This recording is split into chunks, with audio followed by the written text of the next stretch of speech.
Hello?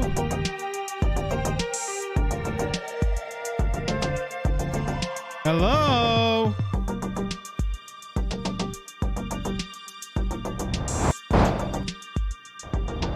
Best night of the week. Hello. Hello, everyone. What's up, everybody? How's your 10th consecutive preview season going? Hope it went well. Dominaria Remastered previews wrapped up today, and I think next week we go into Phyrexia All as One, not exaggerating.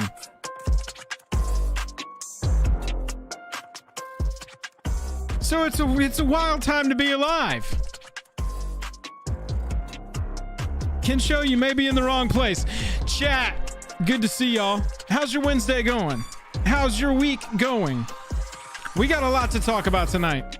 I honestly figured by December 7th that we would be running out of topics for the year and just going over like, what was the best cards of 2022? What were the best commanders of 2022? You know, and we're going to do some videos like that. You would think maybe. But you would think maybe so. Holy Quicksilver Dagger. It has just been... Holy Quicksilver Dagger. I haven't heard you say that in a very long time, or possibly ever in this universe. Remember how good Pyre Zombie was back in the day? Did you ever play Pyre Zombie? I'm sharing my screen to you, by the way, if you want to check out what I'm looking at. Is this all Dominaria Remastered then? Everybody, thanks for the kindness on the haircut. I appreciate it. We got... Yeah, man, you're looking good. Yeah, I got a haircut today. Just a single hair. Oh, that's one uncle joke. The other uncle joke is, I see you got your ears lowered. Right. I had that done last time I was at getting my oil changed. I had them lower my ears as well. That's excellent. Now I don't want to know what getting your oil changed is a euphemism for. Well, that's what I did today. That's pretty good. I love that this set's 3-letter code is DMR because I can't unassociate that from first-person shooters. And yeah. Right. And so every time anybody's like hyped about DMR, I'm like, oh shit, is it getting a rebalance patch or something? Right. Exactly. My brain goes the absolute opposite direction. Everybody, thank you so much for hanging out tonight. Chat, it's good to see y'all. Stuff to talk about. Let's get to 69 likes. Oh yeah. So tonight we've got obviously so much to talk about with Dominaria Remastered, from individual cards all the way up through case prices. And I got a cool story I want to tell y'all right out of the gate. We're also going to talk about Hasbro. What's up, Lance? So unlike our normal schedule, we will be live again tomorrow morning, depending on where you're at in the world. Christian Marble, thank you for joining the Token Creatures. You get our anthem, which is +1/+1 trample, first strike, vigilance, indestructible. But we do have to sacrifice one of y'all at the beginning of each of our upkeeps. So don't be that token creature that gets sacrificed. That's my only advice to you. Yeah, that's true. That's true.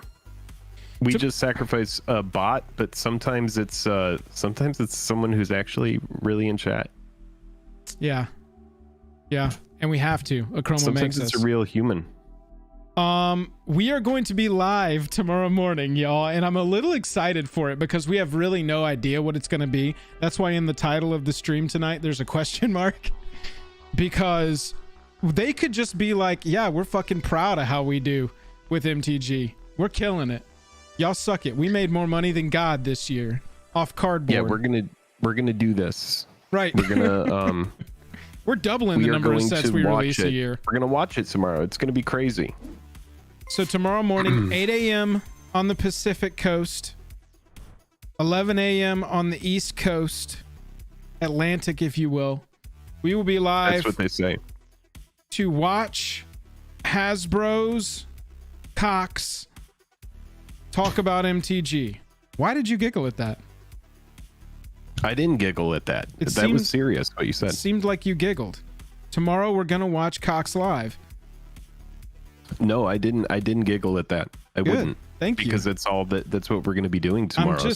I'm just telling you what's going to be happening during the stream. Yeah.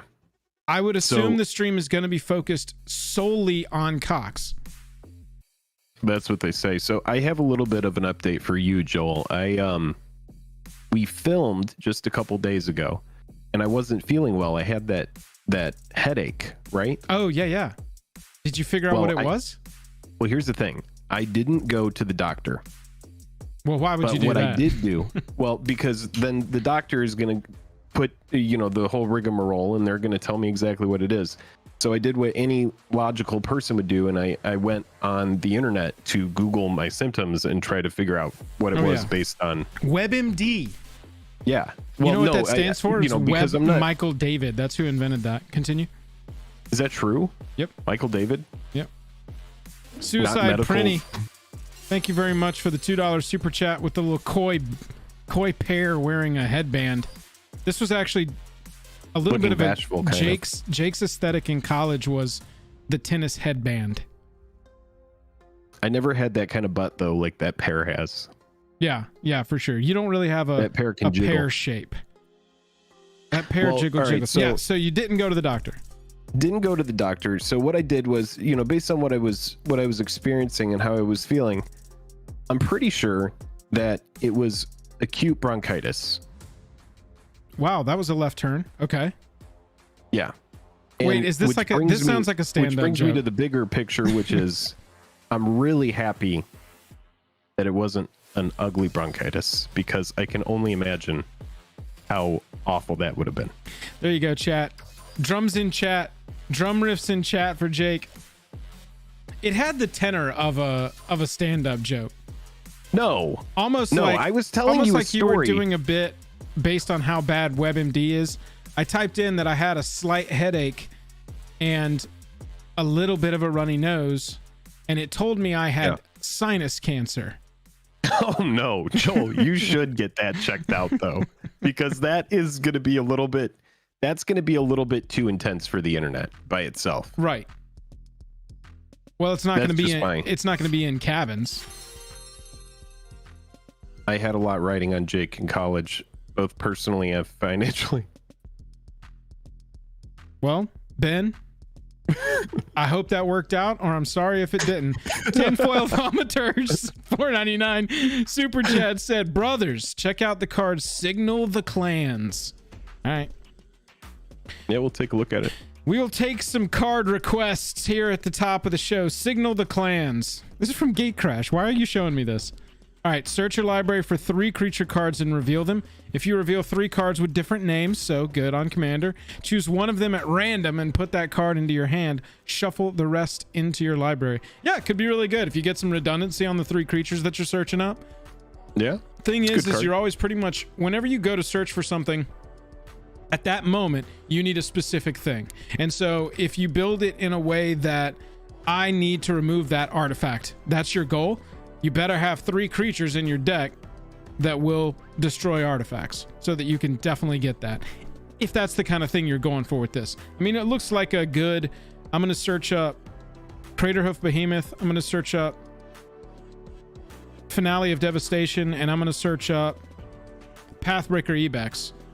And, you know, whichever one I pick, I'm going to get what I want out of this transition. David, below where you see it looks like a little money between a smiley face and a plus sign, that's where you go to join the token creatures. You should see that below. Yeah, you're right. Finale of Devastation is not a creature. It is a search up a creature. So it's funny, I always consider it a 12 mana creature that's any creature in your deck. That's just how my brain thinks of that card. You're absolutely right. Okay, everybody. Channel deleted. I'm done with MTG. John Reed, member of the token creatures for 5 months.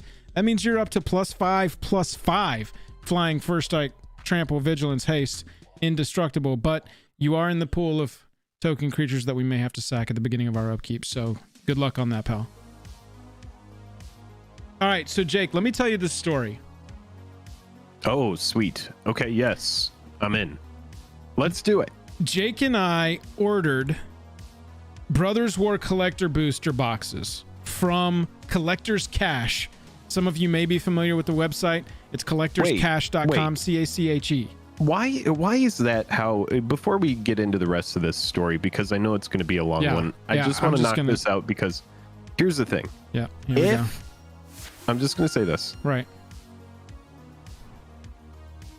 If we listen to the whole story and I don't ask you this question, I'm going to be distracted the whole time and I won't be able to hear your entire story. Zach G, member for 9 months. That's +9/+9, buddy. You've got quite a bonus going on there.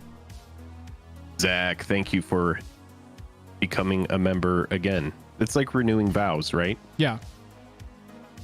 We still like- love you. Still love you. Okay. A collection cache of is a items. collection of items of the same type stored in a hidden or inaccessible place. So that's why their symbol is a treasure chest. We caught up? Got it. Okay. Well, here's the thing, though. All right. And then I really am ready to dig in after that. All right. What you got? You wouldn't want to be hidden, though, because you want to sell the items as quickly as possible. For sure. But if your customers treat it as though, oh, they're going to have the best deals, this is the hidden secret place where I go for the good deals, and that's true, then a collector's cache would be relevant. So what is a cache? And it can't be, you can't say it's a different way of saying cashew. It's a different way of pronouncing the word cache. It's an incorrect, cache is an incorrect way of pronouncing cache. I am just happy that finally I know definitively. Are what you thinking of the is. word attaché? No. You're not thinking of attaché. I don't even know what that word is or where it could have come from. My understanding of attaché is like, that's your second in command. That's Robin to Batman. That's a field agent to a 007. Got it. Okay. I think Field I could agent be to a completely 007. wrong. Completely makes wrong. sense. That's just my head canon for what an attaché. Okay, here we go. I got to tell you a story about collectorscache.com. We've worked with this website in the past. We've ordered a bunch of product from them, and this set was the same. When Dominaria Remastered previews went up yesterday, I ran back to the website real fast because as soon as I saw what the previews were, I was like, oh shit, this set is going to absolutely hype people's minds out their ears. So I rushed to Collector's Cache because a few days earlier, our good buddy Lance, friend of the channel, Rip and Ship by Moonshot, go check him out. Shout out Lance if you're in chat. Lance had sent me a link to Collector's Cache collector boosters listing, and it was like crazy cheap. Crazy cheap for what I thought the set was going to be. There you are. What's up, Rip and Chip? And so I knew that they had a really good price on collector booster boxes, and I zipped to the website as quickly as I could to try and see if that price was still gonna get upheld even after we had seen those previews. David Armstrong, thank you for the $5 super chat. When you can't figure out this member stuff, love the content, fellas. Hashtag bad friend Dave on Patreon. David, thank you very much, pal. There should be a place if you're subscribed to click join if you do want the symbols and all that stuff. So ran back to Collector's Cache because I knew they had good prices and we had seen that the set was going to be super hype. They still had the prices. So I immediately start texting into the Discord saying, yo, Full Quest on this is opening up now. I need to know if I got people committed to this because I'm about to drop, I'm about to text Jake and we're about to drop over $1,000 on this stuff. Maybe more. Full Quest fills up fast as hell. I order the product. Everything is good. Everything is gravy. This morning, while I was in a meeting for work, I had a missed call. And so I called him back and it was Collector's Cache and they had this to say. So we did not update the price of those boxes correctly. We were not aware that this was going to be like a premium set. The boxes, just for full transparency, the boxes that Jake and I got were $222 a pop. We were charging $230 something, I think, to patrons to include shipping and everything. I have to interject. Go ahead. Just for a second. Of course. I'm just going to make a tiny interjection here. Yeah. The Force of Will has been spoiled now for how many months? Agreed. Agreed. I mean, that's, and I'm just saying, like, Force of Will, historically, since Alliances, it only makes it into premium sets. It's the only spot where you find it ever. Okay, continue. I'm done. 233. Thank you, chat. We were charging our patrons for the boxes we got for 222, 233. That includes shipping and covers our PayPal fees because PayPal friends and family went away for businesses. Yeah. So they're like, look, just for full transparency on my side, This is Collector's Cash talking. These boxes are break even $240 for us. And I went, huh. Yeah. And they said, look, y'all have done a lot of business with us in the past because we had spoken on the phone before, spoken over emails before, because we do big orders, because we do foil quests. So we'll get 6 to 12 people all at once that want collector boosters. Stores love us and they want to work with us. And that's what he said. I want to work with y'all. We got to work this out. What can we do? So I was like, well, and look, y'all, honestly, even outside of this mistake price, which is, you know, ungodly good, y'all do have some of the best prices online. So we want to figure this out too, because we'd like to keep working with y'all. I said, look. And that's the reason that we come back to them, is because they've brought us reliable boxes to the point where they show up on time, can just they're order, in good condition. We can order and immediately turn to patrons and just start cracking them out, knocking all of that out, getting it taken care of. So it's like you go to reliable places because it's like consistency. Yeah. It's like when you're getting a pizza, right? You don't want your dough to have different, you don't want the person to make the dough differently every time. You just want the dough made the same time. That's why you go to the same place. Right. You go for the dough. That's it.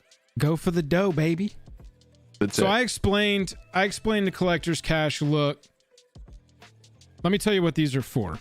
We sell these basically at cost plus shipping and fees to our patrons.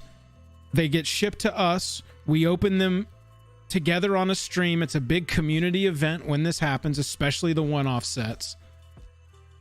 And so now I'm going to need to go back and talk to 6 to 12 people. I can't remember exactly where it fell out, and say, I need more money from you. That's that moment in the office where Michael Scott goes, no, the check is fine.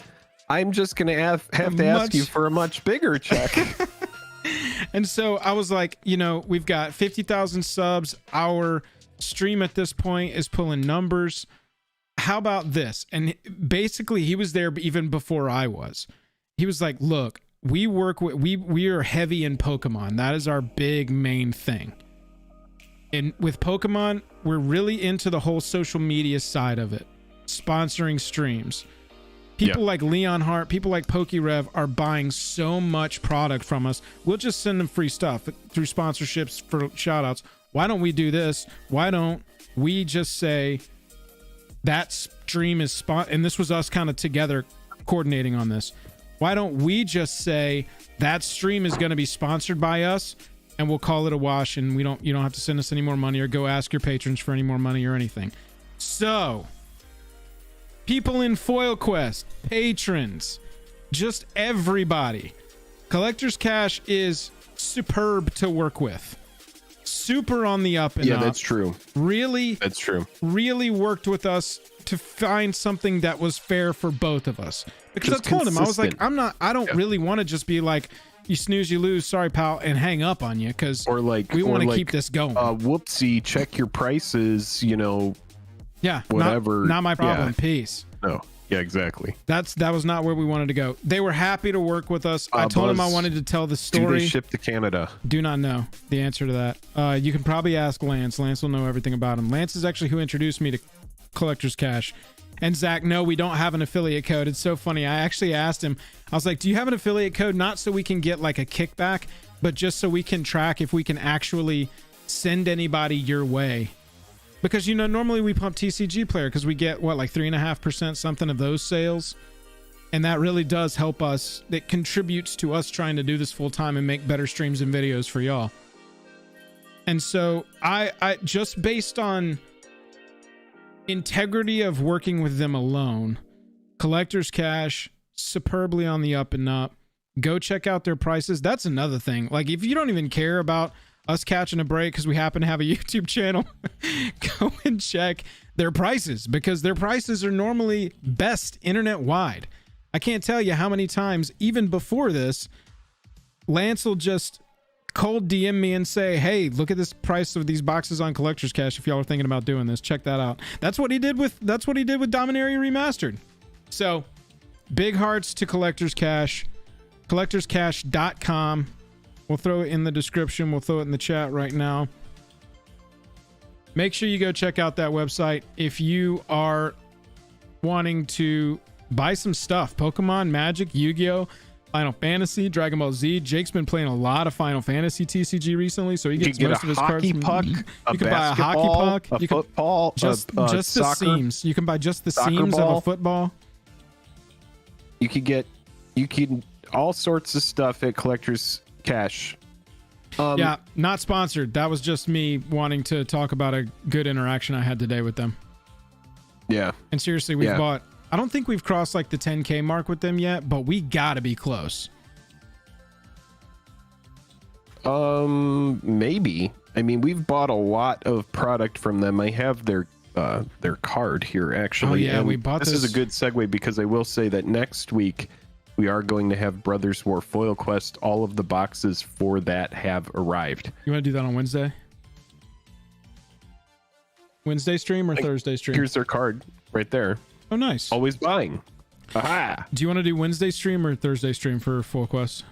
Probably, probably just Wednesday. We could let's just do Wednesday. that. So Foil Questers, and I'll get everybody that's on Foil Quest Brothers War collector boosters. We're gonna be chasing serialized cards. Two. So it's not going to be like any of these mass openings, but we are going to be opening. James, thank you. 6 boxes. David Armstrong, by the way, you get a serialized card. We were talking during all that, but thank you for becoming a member. You know, I wanted to circle back to that. Make sure that we didn't miss that. You've got the entire anthem now. Just look out for us having to sacrifice one of you. There's Rip and Ship. So hey, another big shout out to Rip and Ship by Moonshot. That's our buddy Lance Cothern, formerly Cothern Cards. Make sure you go check out that channel too. Got a cool thing going over there. Lance, it's kind of funny. I pitched your model to Collector's Cash when we were talking.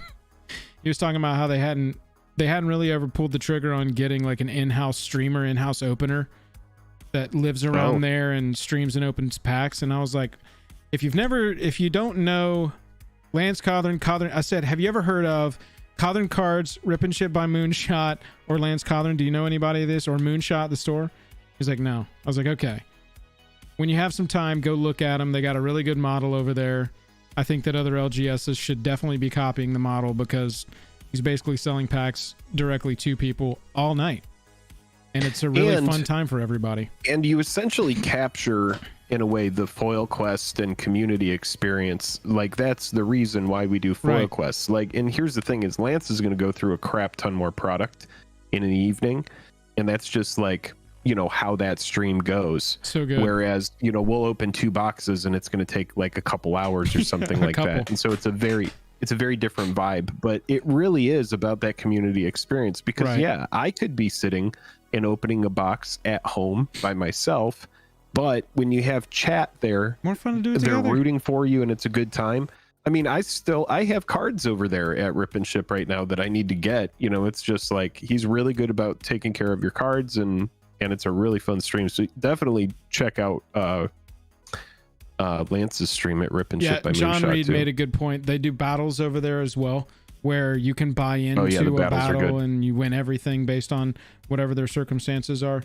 So no, you get some cards straight up. You get like X amount of packs worth of cards, but then there's prize packs that are awarded to the people that are able to hit the high and low converted mana cost. I got you. So it's like you definitely go home with something, but you could go home with a little bit extra if you get lucky.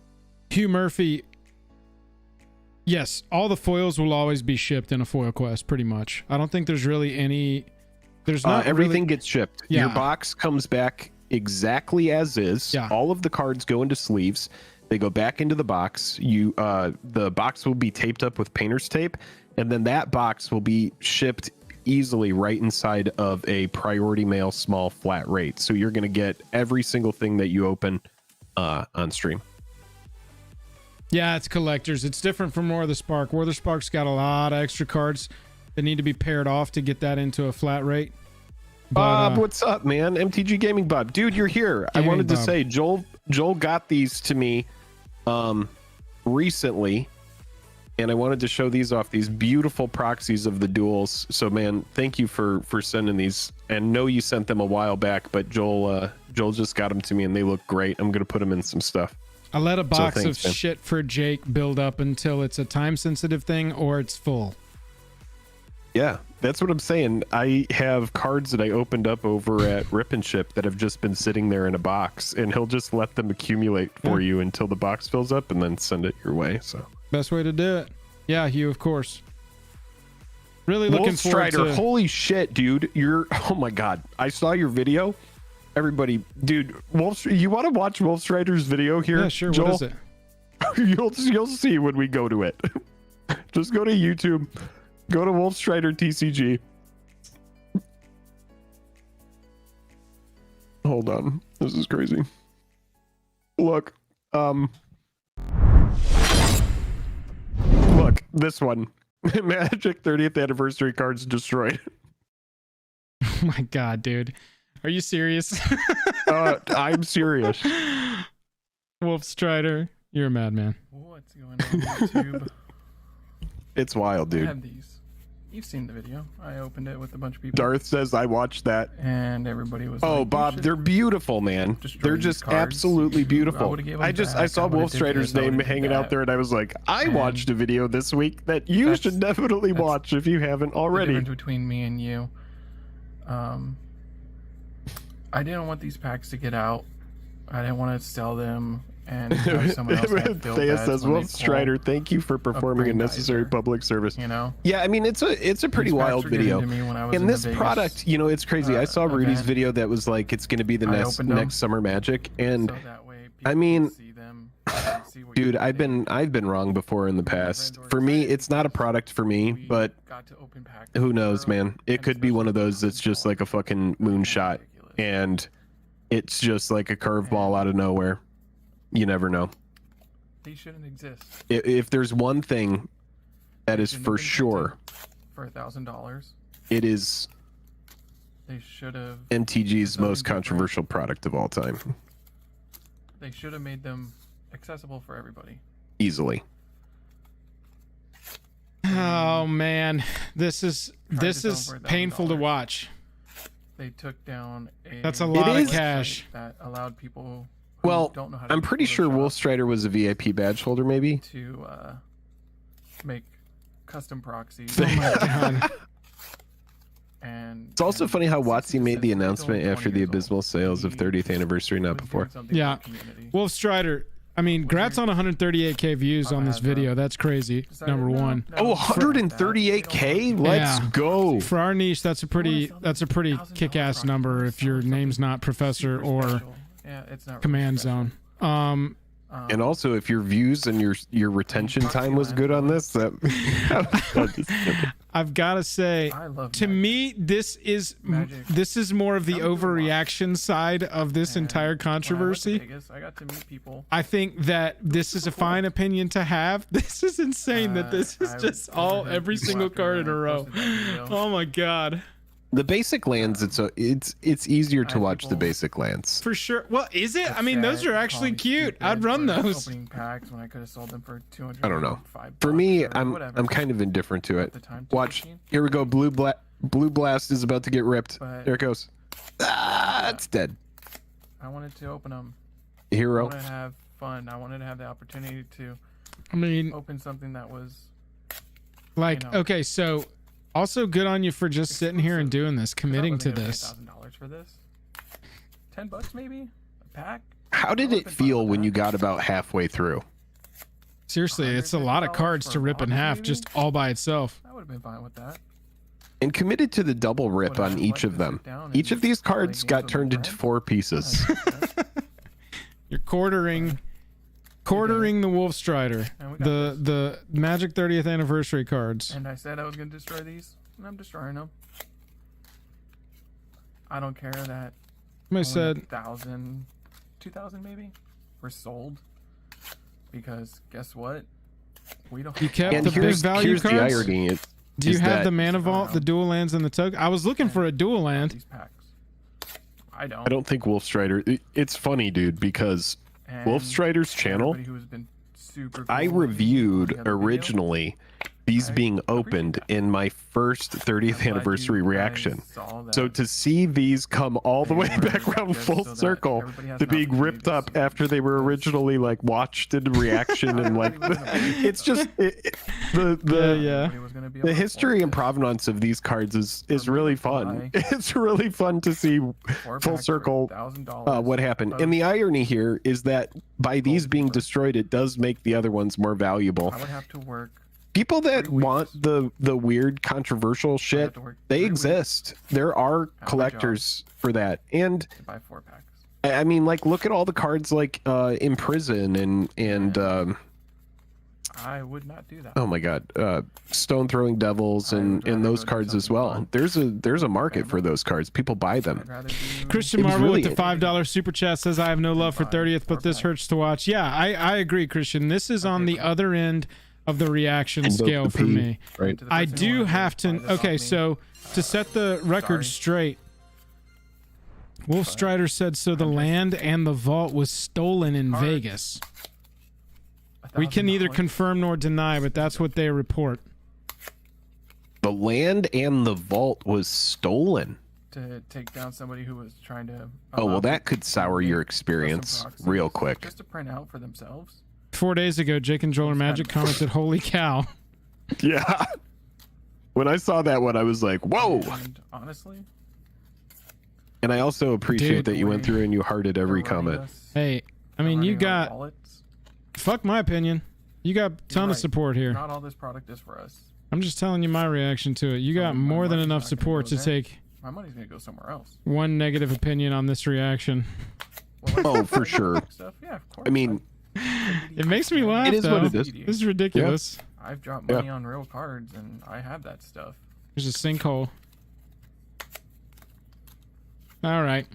But I'm not gonna throw my money. oh, in a found hole. someone that traded you a metalworker. Nice. I really did want to see a dual That'd be land. I think that's what I was waiting for. Oh, kept the sinkhole. I feel like this guy.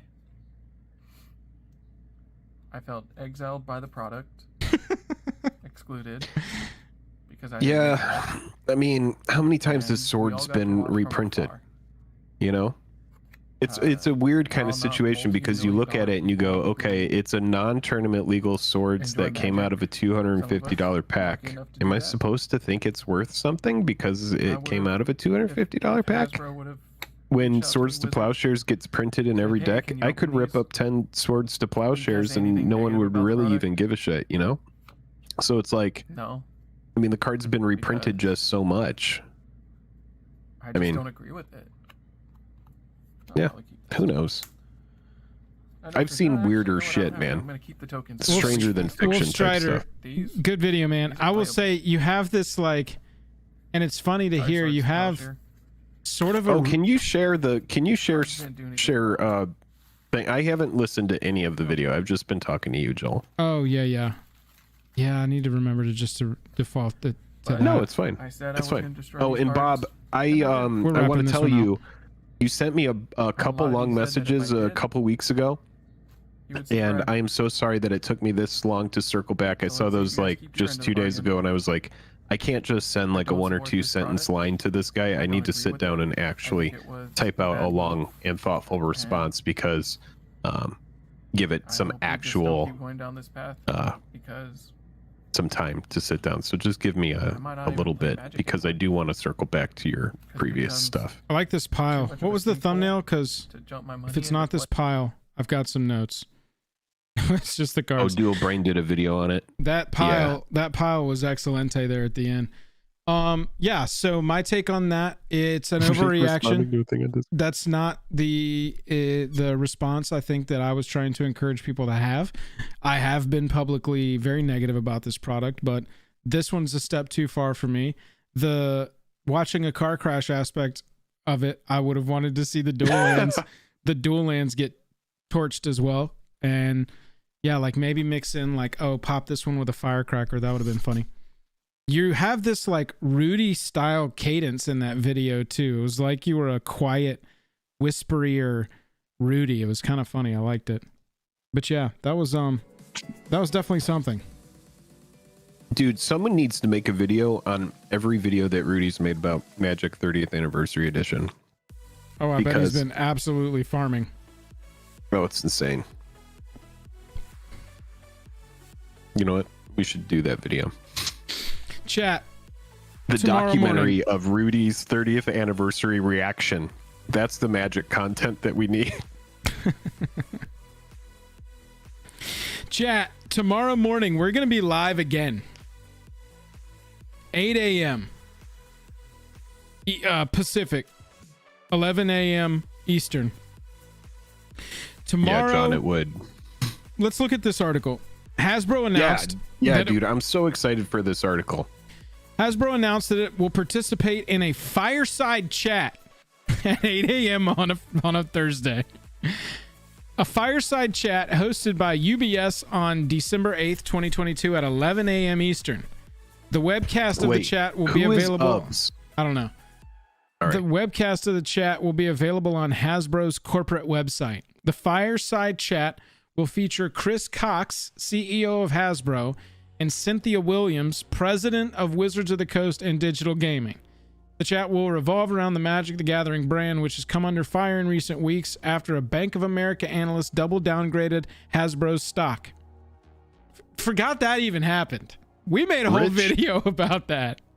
Rich nerd analyst is pissed that his cards are losing value. Does scathing report. Alternative title for the Bank of America thing.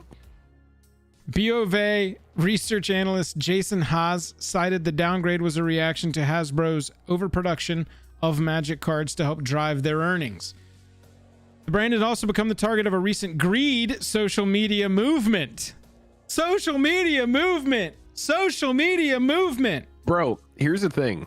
Is like Magic the Gathering players, one of the reasons they're attracted to Magic the Gathering, and I know I've said some trolly stuff tonight, but I'm saying this in earnest. Sure. Is that Magic the Gathering players, they play the game because it's a complicated game.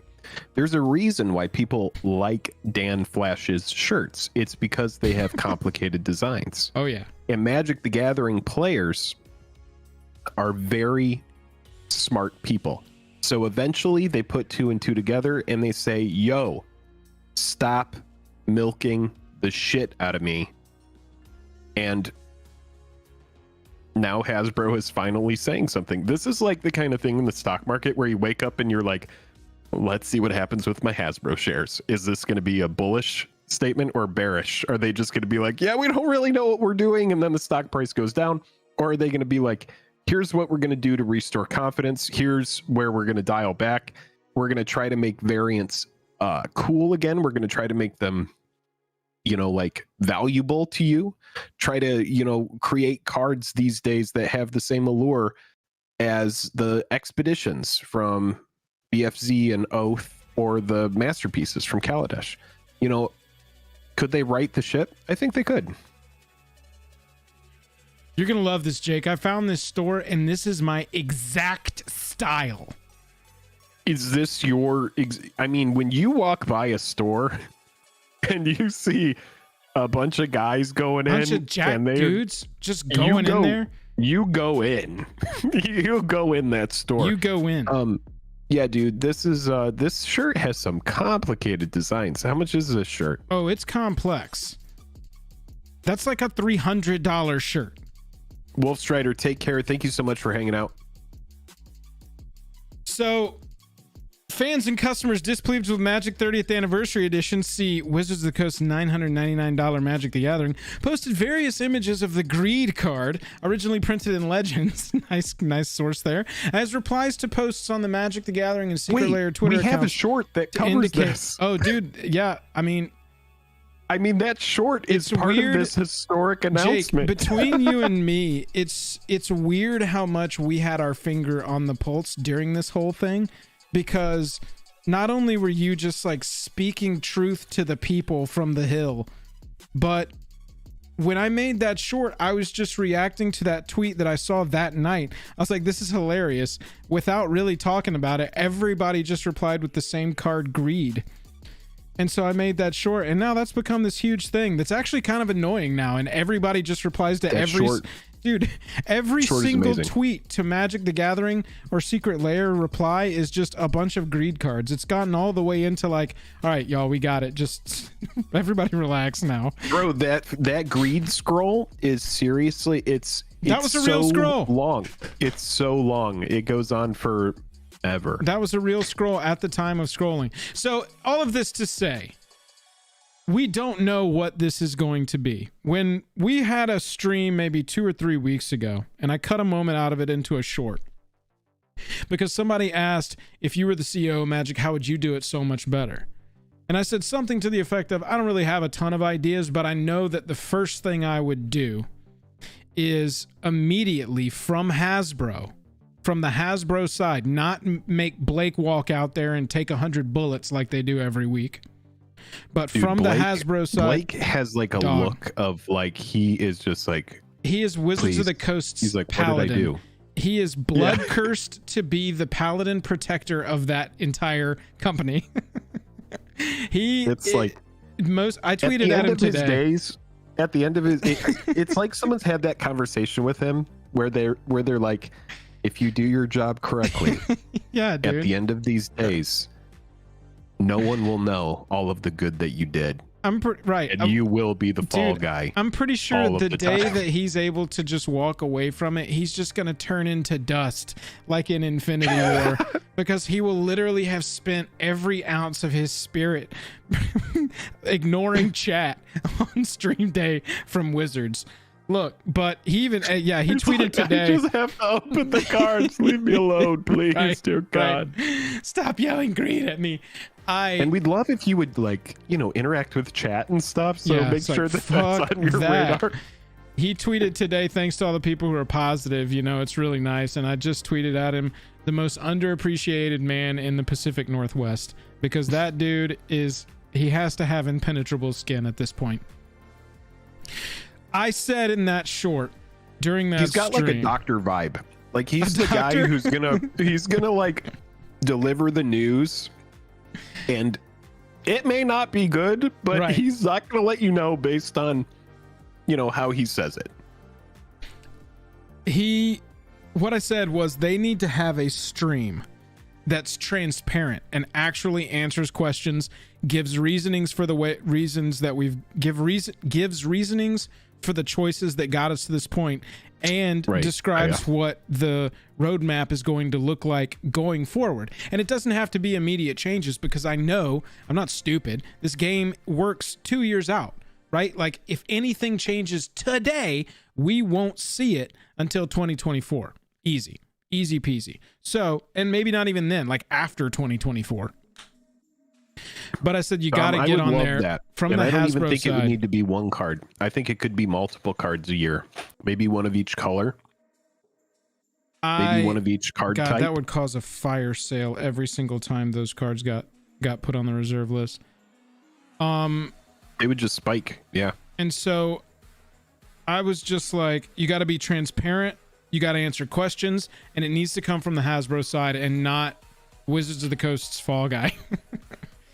And it looks like they're doing that. We'll see tomorrow morning exactly how they approach this, and if it's a nothing burger, or if they actually talk about issues, or if they're just like, suck it. I cordially invite you all to suck it. Money, baby. Money talks. If literally any of you have more money than me right now, I'll change things about Wizards.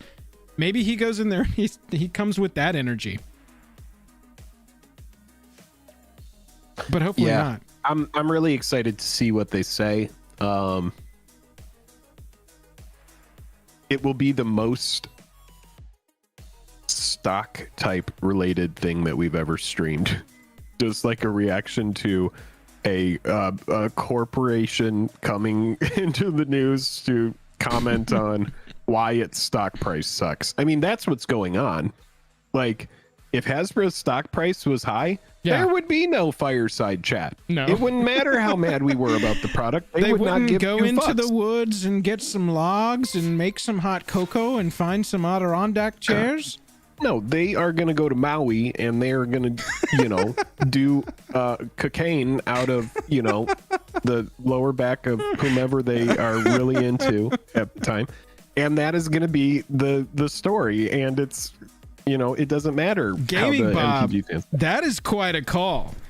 They're going to announce the firing of Aaron Forsyth tomorrow. That's quite a call, man.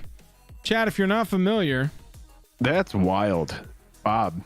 That's a Aaron Forsyth, seen here, is the vice president of design of Magic Design over at Studio X. Wizards of the Coast. Or as Skip says, Wizards of Wall Street. Aaron also came into the news recently because he tweeted something that you normally wouldn't see the vice president of design for something tweeting. Over the past few years, Jake, did you see this tweet when he tweeted this? This made the rounds on Reddit and everybody was super pissed about it. I use all my cooldowns that let me read early in the day to get my work done, and then after that, I can't read anything later on in the day. I'll read it to you, no worries. Aaron tweeted on November 8th. Focus. Okay, I'm ready. November 8th. So put in your brain where November 8th falls in the controversy of 30th anniversary. Like a month ago. Okay. Yeah.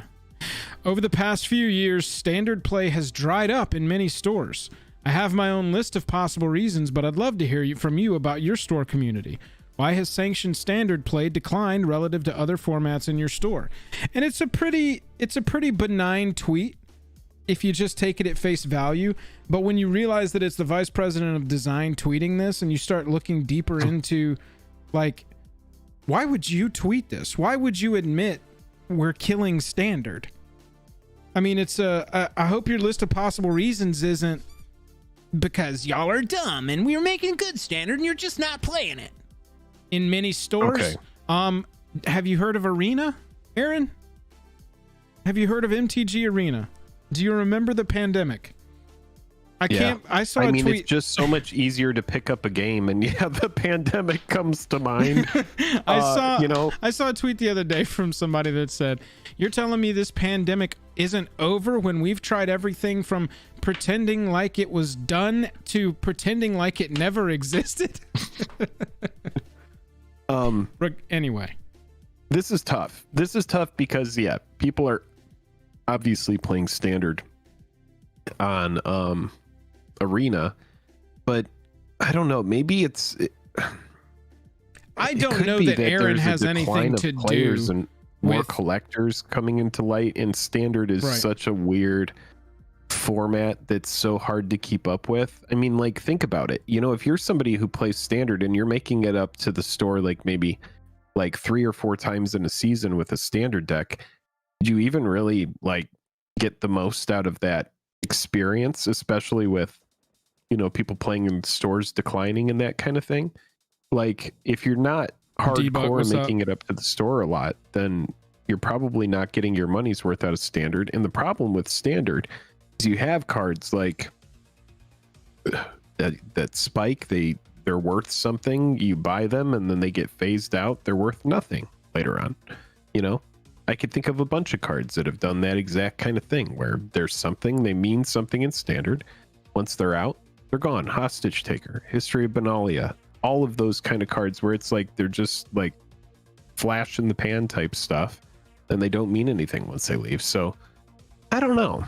I think that it's interesting. Going back to I don't even think I could make a good enough informed decision on why it could be declining so much, but the pandemic and Arena. Yeah, the pandemic and getting back into a paper format that you haven't bought anything from the standard for in over a year, that takes some time, especially when all you've been doing is slapping us in the face with a giant salmon called Commander. And look, I don't care. I love Commander, but you've printed too many precon decks. That in and of itself, you've just printed way too many precon decks. I remember when those 5 precon decks coming out once a year was an event. Everybody got to be like, I'm getting this one. I'm getting a set. I'm getting 2 sets, one to put in the closet and one to play with. Oh, look at this crazy new card. This is going to be the new Dockside. Read the headline of the article. Hasbro announces Magic the Gathering fireside chat. There you go. You think that fire is in the article? You mean like also, Jake and Joel, why are you wondering what the call will about? Read the headline.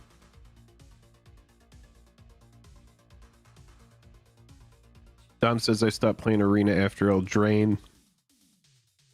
Yeah, T, I understand that it's going to be about Magic the Gathering. It's from which angle they're going to come, and if they're actually going to be transparent about any of the issues. Or if they're just going to say things to appease the stockholders. This could just be a pat on the head call. Yeah, a lot of news is nothing. I believe the most obvious reason for the unease in MTG, all luxury items really, is the real impact of the current recession. Yeah, that's true. All companies are suffering luxury goods more than most. Yeah, I should say this, but what's his name? Joe or Demon, the one guy from oh god. Finish his sentence and I'll be able to help you. It's I forget his name. Joe Diamond or something like that. He's essentially the CEO of Chase, and he said that we're probably going to be going toward a recession. And so that's why the SPY took an absolute shit. And so we probably are going to like have some unease. Yeah, Jamie, that's right. Thank you, Jason. I disagree, T, that it's not worth covering. It is 100% for investors. I'm seeing everybody say that. I see that comment, but they're going to have to talk about this from the business side, and the business side affects the collecting side very heavily. And the collecting side is what we mostly cover on this channel. And so I think that it is going to be worth at least listening to it and seeing what they have to say, because it's going to be very relevant to everybody who's like doesn't want to play anymore because it's all just too much. So what are we expecting them to say? That's a good question. Joel, what are you expecting them to say tomorrow? That they have made some mistakes. Hopefully they're specific about what those mistakes are and how they're going to avoid those in the future. Probably, I would put money on them mentioning the reserved list, because that's a huge part of the backlash with 30th anniversary, is that it's reserved list cards printed onto cardboard that's shaped like an MTG card. That would actually be, I think, a big step in the right direction for the big collectors. If they mention, look, it was a misfire. We definitely are never going to print reserve list stuff onto cardboard ever again. I'm hoping it's an apology. I hope it's a transparent apology. And this controversy has been big enough where I don't think it's nothing to listen to the apology and the explanation. That is part of this whole story.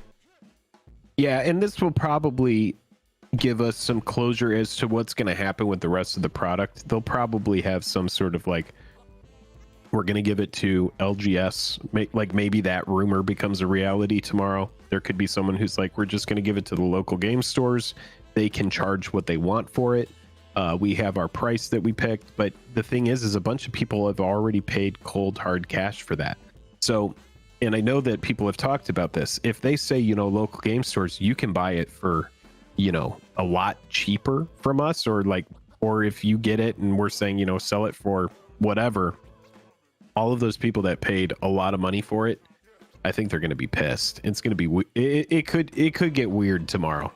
It could get weird. And then it could also be just like a vanilla pudding, very corporate, lawyered up, very nothing burger statement. But then if it was that, why would you call it a fireside chat? Those two words were chosen very carefully. Makes it seem more intimate. Right. Fireside chat, that's not like a thing. They are trying to use those two words to evoke a certain amount of, look, we're just going to all sit down calmly and relax, and we're going to talk about what went right and what went wrong. Yeah, they're going to be like, well, look, here's the thing. You know, we might want to bring this product and products like this to the market. So what do we need to do it? And then it's going to be a very obvious, like, we'll make it much cheaper. You know, if you're bringing non-tournament legal cards, you want people to be able to experience the game. The experience, because there was so much emphasis that was put on the experience of opening one of these boosters from back in the day. And I think like that experience is supposed to be like, because the pack is expensive, you're like opening something expensive, hoping to find, you know, one of the Power 9, one of the most coveted cards, but the non-tournament legality made it like muddy water. Right. Like, imagine if they said, you know what, F you to all collectors. We no longer care. We don't care about what you're saying. We want to print the cards. Then, you know, a $250 pack with the chance of pulling an actual, you know, like 2022 Lotus or Power 9, while there are going to be a bunch of people that are annoyed about it, you're going to have a lot of people that just say, well, I don't care if it's $250. I want a chance to actually pull one of these cards printed by Wizards of the Coast. And would the cards go down in price the more they did it? Of course they would. You know, when we talk about stuff like Imperial Seal, Imperial Recruiter, you know, Mana Drain, all of the reprints over the years that have tanked the price of these cards, right? The more you do it, the cheaper the card gets. And that's just you know, we see all of the uncommons that used to be worth something, they all get overprinted and into Masters products and they all bottom out. Yeah.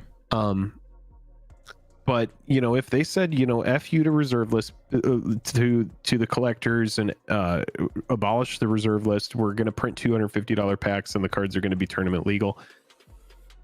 Who knows? I think that abolishing the reserve list, in my opinion, is a bad idea. Just in my opinion. And I know a lot of people are like, get rid of the reserve list, but it gives the game like this weird allure. Kind of like, there's a bunch of cards that I will never own that are out of reach, and that doesn't bother me that much. I get that it bothers some people. It doesn't bother me. I don't care. But you know, and people can agree with that or disagree with that. Chad, it wasn't Truman's New Deal. It was Roosevelt's New Deal. Yeah, Fireside Chat started with Roosevelt.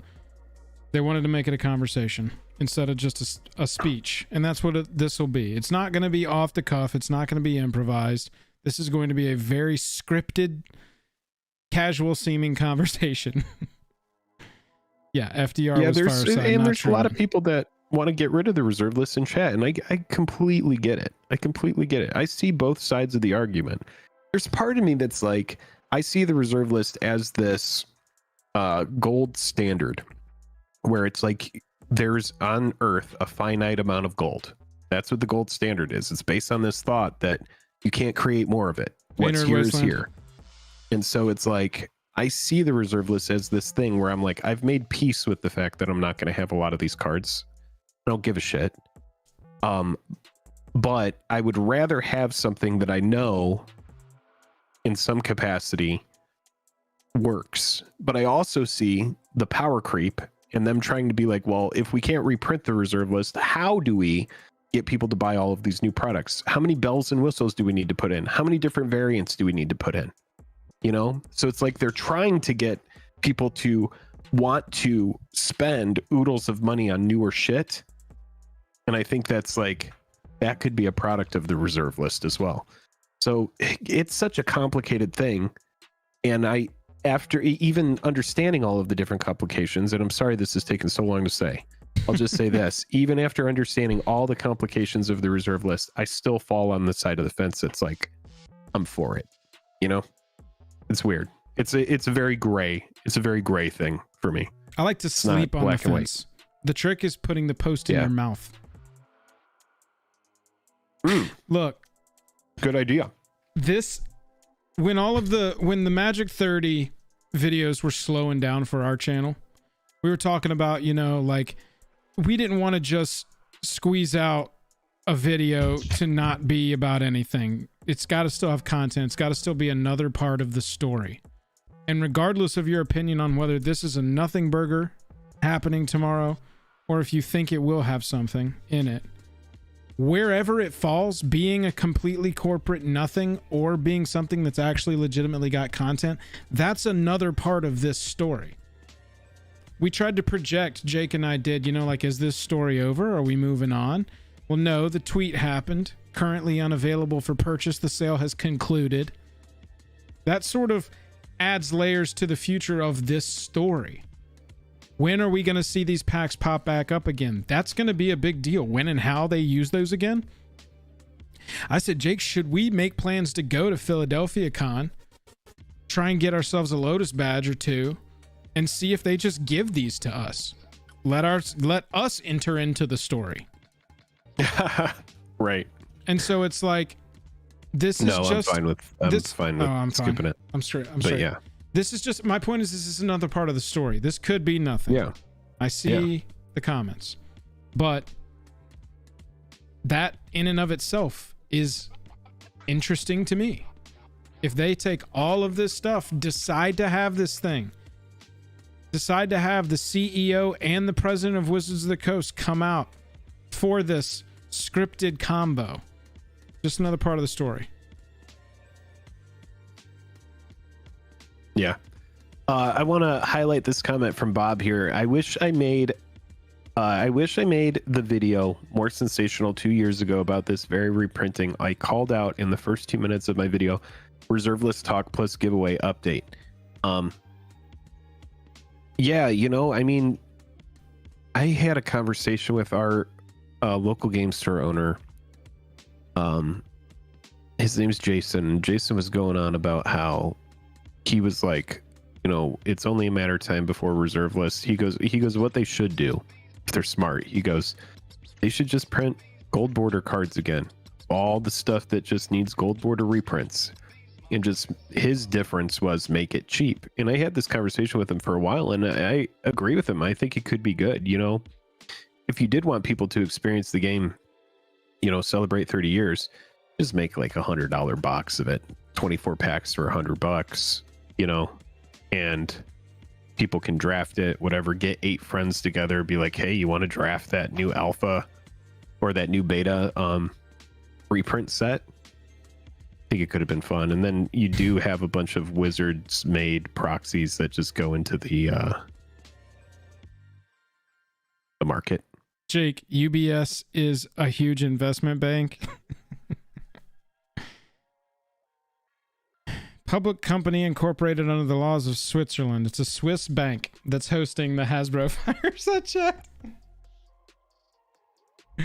That's very funny to me. I think that there are nerds in high to reach places that are just like, don't you do it. Don't you kill the golden goose. We're going to right the ship. T, you don't have to keep spamming in all caps. I promise we've read your comments. Thank you. Thank you for your input on the proceedings. Please stop spamming in all caps. It is all caps is like, I do read it, but it is like, makes me want to ignore I just it harder worry for your of blood pressure. I'm just making sure you're okay. Just want to make sure your blood pressure is good. I think everybody knows where we fall on M30. I think everybody knows where we fall on pretty much all things considered with Magic the Gathering. Can we look at the top Dominaria Remastered reprints? That's kind of what I want to look at. Yeah, we've gone through the Hasbro news. We'll actually know things tomorrow. Peter, I appreciate you. Yeah. Tomorrow we'll be live simply to piss off T. Let's take a look at these cards. They are currently in order of date. So we're going to scroll down here because I haven't actually seen the wait a minute really quick before we do this. I have to just get another beverage if we're going to go through cards. So just give me a 1 minute break here. I'll be right back. 1 minute break for chat. For everybody. Rip and Ship, if you want to take the time to type in swapping capitals and lower cases, you can do that. You're welcome to. T, if you think DMR is a joke too, why did you click on this stream? All right, Brody, are you still here? They got attention. Zach G with the $5 super chat says, if you want the to read, hang on, Zach, I'm going to read this as you typed it. If you want thee to read your comment, just pay them. And I have to read that in all caps. If you want thee to read your comment, just pay them. There you go. I gotta wonder to myself, if you don't want to talk about Hasbro tomorrow and you don't want to talk about Brothers War cards, why did you click on this stream? Because I was pretty clear in the thumb and the title what we were going to be talking about in this stream. I was pretty clear. If you walk into a bread shop and you go, why is there all this fucking bread here? You probably walked into the wrong restaurant. Don't go walking into bread shops cursing the loaves. There's your pull quote for tonight, everybody. Don't be walking into bread shops cursing the loaves. That's all I'm saying. That's all I'm saying. Don't be walking into bread shops criticizing the loaves, baby. Simple as that. Don't be. No, I'm not going to sing right now. Yeah, you're allowed to have an opinion. You're not allowed to fill up my chat with a bunch of bullshit all in caps. You see how everybody else is typing like a normal human being? MTG Gaming Bob, thank you very much for the 369. Loud noises. Oh, wait. Loud noises! There you go. I'm happy to do that for you. Everybody else is typing like a normal human being. I'm not saying you're not allowed to have an opinion. I don't think that shit ever came out of my mouth. I said, we get it. Stop spamming all in caps. That's really the only notes I had. Royal Jaeger, thank you for the $5 super chat, pal. Y'all coming through with the super chats are directly contributing to us making better streams and videos for y'all. We do this for y'all. I would like to do this as my full-time job.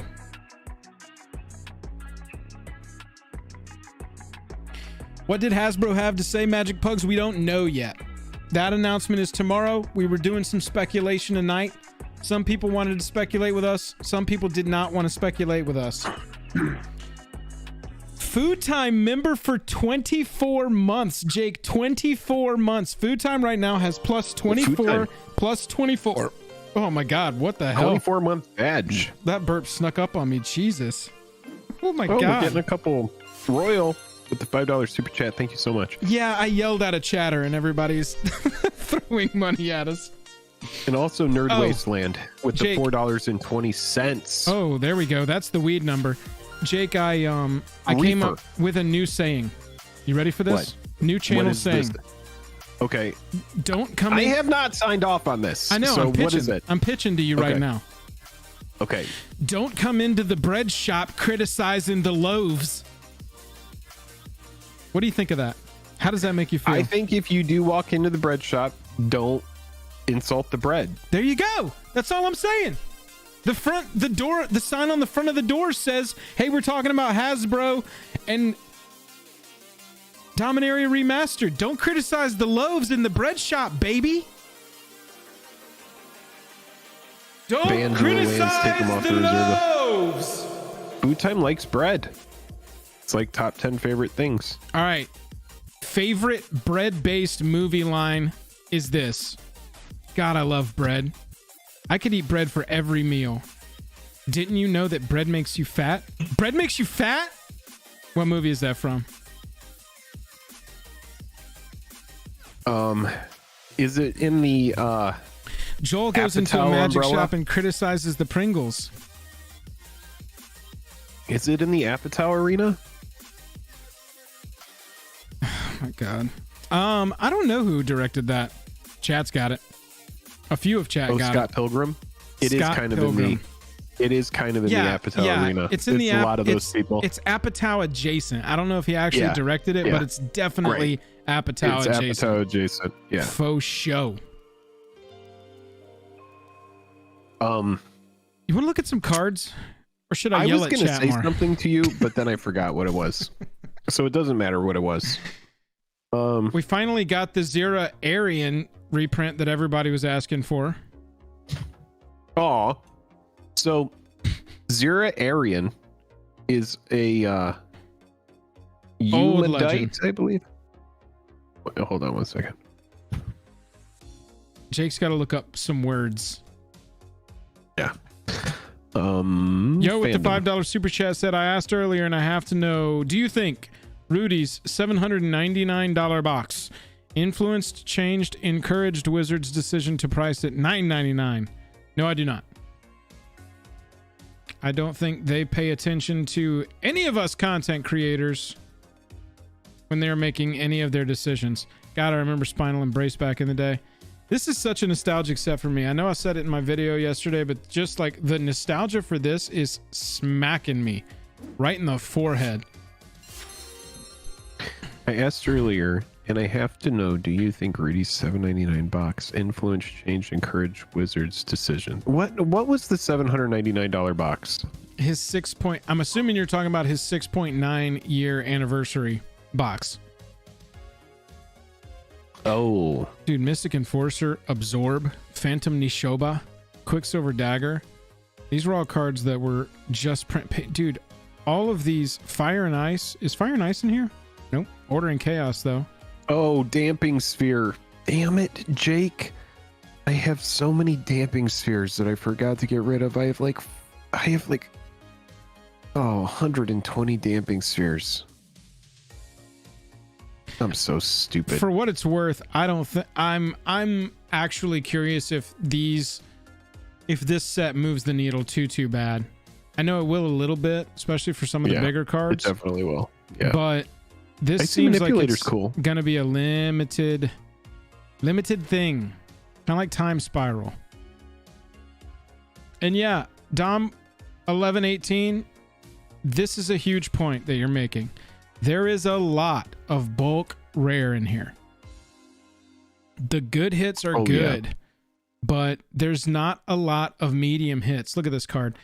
I tweeted this today that thanks WotC, lowering my playset, the value of my playset of Call of the Herds from Odyssey yet again. Rare. They were rare, right? Yeah, they were 4 rares.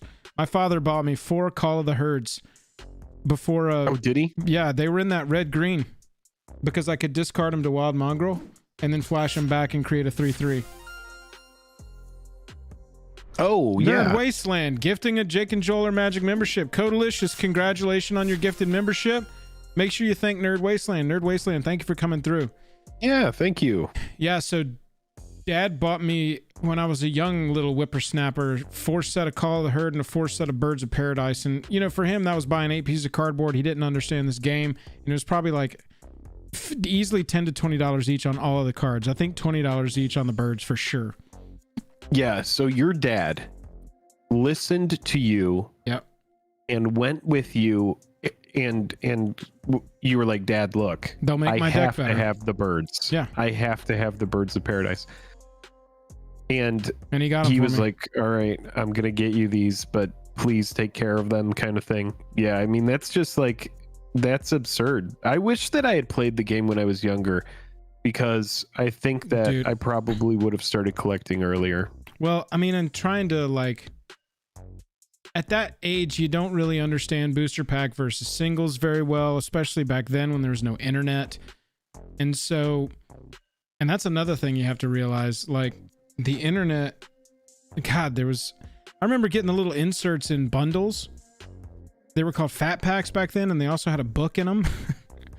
And the little booklet that came with it, not the novel, but the booklet was a full visual spoiler on a little, in a little notebook that was like this big, maybe like 6 inches by 6 inches. Yeah.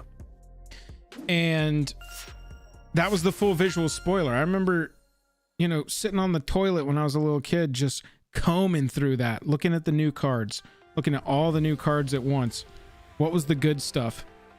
Mm-hmm. That was so fun. And that's what this set is doing for me, is bringing back all of these really early memories of the game. Flametongue Kavu, this was top tier creature back then, like ultimate top tier creature. I mean, it is always going to be a 2-for-1, right?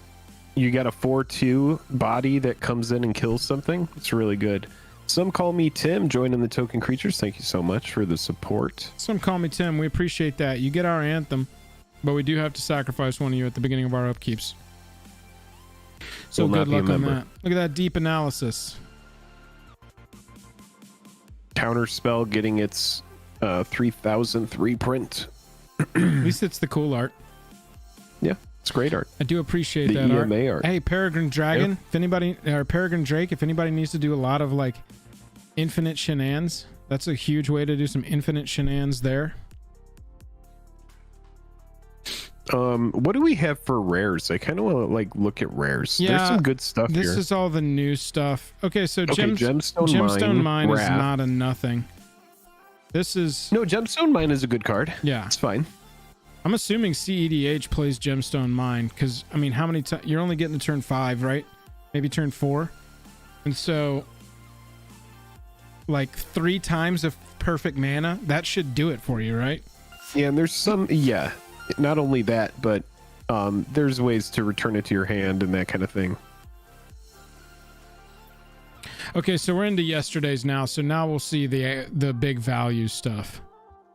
Here's the Worldly Tutor, and they got Vulcan to come through with the. I mean, look at this art. Yeah, it's cool. Pretty sweet on the Worldly Tutor there. Gotta be honest. Getting these 1-mana tutors reprinted like this. I mean, this is the draw of the set. This is what popped that pre-order price of the cases so high. It was only a matter of time before those got reprinted. Okay, Maze of Ith getting a extended version. This is That's not cool. nothing either. This is a very Elvish Spirit Guide. It's the Simian Spirit Guide vibe. Yeah, I want to see how much this card is. Yeah, this hasn't been reprinted since Alliances. It was in a SLD. It's at $12 there and $9 there. So that'll bring that price down for sure. Yeah, especially printed at uncommon. What's even more impressive to me is how much fun this set looks like it is to draft. And so I think that Jake and I will probably do some MTGO drafts of this when this set comes out because it looks like a really fun limited environment. Did you see this new Mystic Remora? Right, yeah. Oh, yeah, we did get the Remora reprint. It's a big deal. Pretty sweet take on... They made it rare. Yeah, dude. I talked about that in my video. I was like, all right, we upshifted Mystic Remora to rare. When it's already, like, what value are you trying to protect? $8.50 as a common? Do you really want to use Mystic Remora to push a set again? Can't we just let this be the time? We're at 169 likes. It's amazing. Oh, shit. Everybody, thank you so much for hanging out. That's awesome. There are currently 460 people watching on this Wednesday, so thank you so much for spending your time with us. If you are just now joining, I'm Jake, and that is Joel over there, scrolling through the cards, and we are talking about some Dominaria Remastered, which is going to be a highly anticipated set, to say the least. Have we seen everything, Joel, at this point? They have released everything. We haven't made it to the bottom of the list yet. Okay, cool. Here tonight. Right. Well, everybody, if you are enjoying the stream, I will say click like and subscribe. Come back and join another stream in the future. This is beautiful right here. It's cool. I'm loving this showcase maze. Lotus Blossom, good. Pretty cool. Yeah, dude, with alternate version. Getting this, I guess we're not going to see the alternate version, but getting this alternate take. All in good fun, man. all of these old border takes on this and these showcase new arts. I love the zoom in here. They said that one of their main desires with these characters, I think we've got Chainer down here somewhere, there's Lyra, was to really kind of zoom in on a waist up sort of take on them, so you get a little zoom in on the Chainers down there somewhere. But yeah, I mean, you can see Lord High Artificer here. And you know, Urza, I mean, the thing about Urza is they just keep on nuking that reprint, man. They reprint this card so much. Just not really. Leave it alone. Look at it right there. Look at it right there. It's only ever been printed in Modern Horizons. Well, and then it got the Modern Horizons 2 that the time it came out in that. Yeah, sure, but that's, I mean, look at the price of that. That didn't do anything for the price of this card. So $50 mythic. No, it's a great card, and now they're sending out some variants. That's what's going on. Well, and it's another base copy. It's you get an old border copy, another one of those, and then you get what's going to be the premium showcase there. That Greg Staples take. These Gregs, I love how they doubled and tripled up on these artists. You got RKF all through this set on their premium stuff. You got Yawgmoth and Urza, both Greg Staples pieces. Yeah, I love that. Love that. Hey Hugh, good luck. I hope you get it. I love all of the like No Mercy getting a reprint. That's a good one. World Gorger's a good one. Oh, dude, No Mercy is probably my favorite reprint in here. I like that borderless too. Yeah, I've seriously been tweeting at them for every time a premium set came out, going, where's the reprint of No Mercy? Have y'all ever heard of this card called No Mercy? Yeah. Well, here it is. Oh, I can't 3 of zoom them on that one. Yeah, I love that. That's good. Dude, because these collector boxes, dude, I'm really excited to see what these collector boxes do, man. Like, if these are going to be Urza's Legacy $40, Invocation 95, Judge gift card 82. Bro, look at that Urza's Legacy foil price though. Oh yeah, I bet it's absolutely insane. Let me go check TCG Player, make sure I'm not logged in. Yeah, because Legacy had the foils. Yeah, that's right. Judge, dude, the judges have to just be like, why do you keep doing this to us? They got Smothering Tithe and then No Mercy, and they both get, the foil. Moderate play 138. Such a good card. Looking at 183 for your. It's one of my favorite non-reserve list old cards. Look at these listings. The only things available are all moderately and light play, heavy play. Yeah, it's just so hard. It's so hard to find like a minty fresh pack fresh version of one of those. That's why those boxes are so expensive, because that's where you find those good versions. This is our very first time getting new World Gorger art, and I can't zoom in on it, but chat, if you haven't seen the RK Post version of World Gorger Dragon, you got to go check it out, because damn. Wildcat says Lyra and Oversold Cemetery getting reprints right after getting printed in Jumpstart 22 is lame though. Right. Exactly. MTG Gaming Vibe, my Versus Legacy foil No Mercy is one of my favorite cards in my collection. Oh yeah, dude. I mean, it's a gem. It's just a beauty. It's an absolute beauty. The way that I feel about this, I want to take a look at the land slot. The land slot is going to tell me a lot. Bro, look at this. That's sweet. I mean, that's sick. That is insane. That is insane. That's up there for top MTG art of the year for me. And it's next year's art. Imagine seeing something of that size come into the Earth's atmosphere and just like seeing that face that far out in the sky. It's like when that Eternal came in the end of Eternals and looked over the Earth and was yelling at that one lady. Everybody was just like, I think I'm just going to keep going to the grocery store. I would just be like, this changes everything. This changes everything. Oh, God. Oh, dude. Yeah. World Gorger art is playmat. Just cut it right here. Ooh-wee. It's a good piece. It's an excellent piece. Arcade nailed that.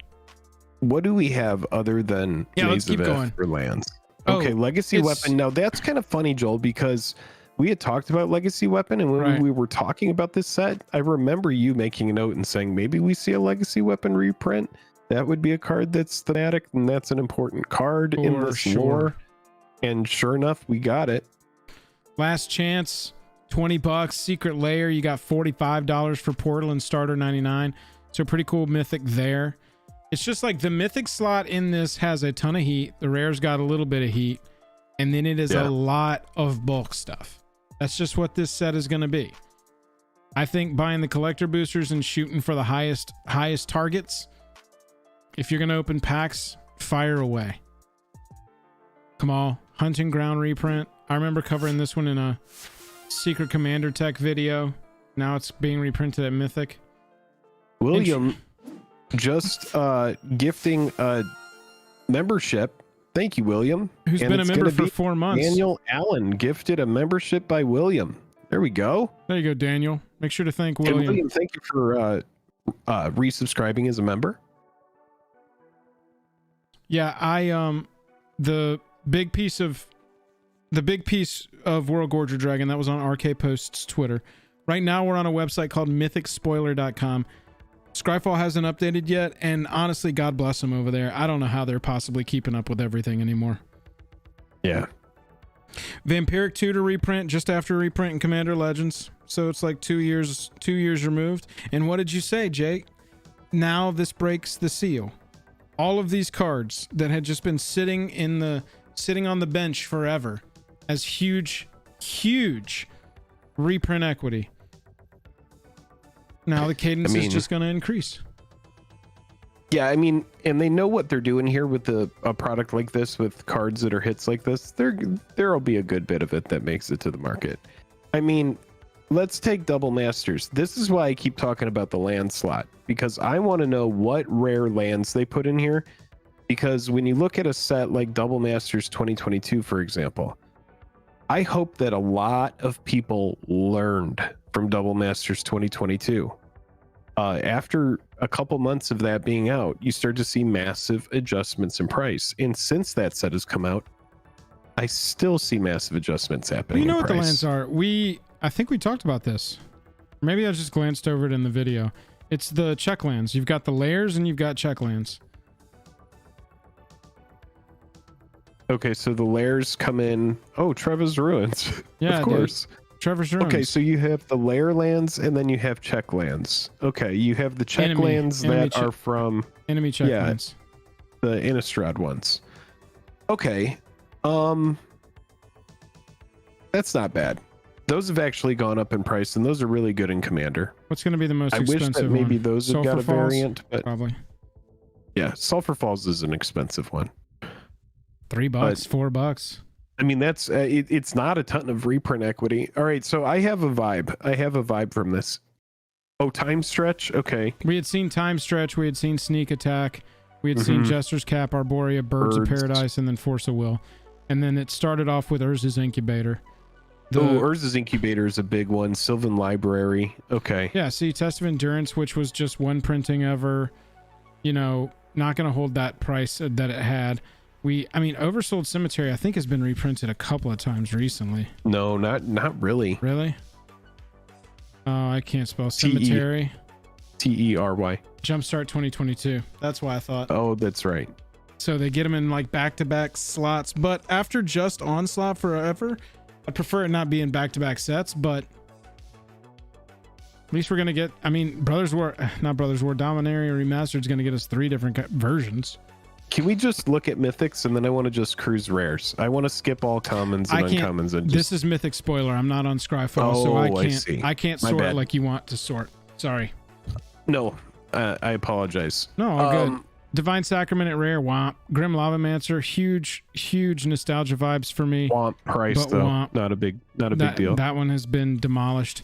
My 4 set that was $20 a pop cries in a notebook forever. Enlightened Tutor, that'll be one of the hits. Entomb, that will be one of the hits. It'll dip in the immediate. Now's a good time to pick up your Entomb if you don't have one. I love Overmaster. I've always liked that old copy. What was that originally in? Torment? Torment, yeah. That card, that's a good reprint too.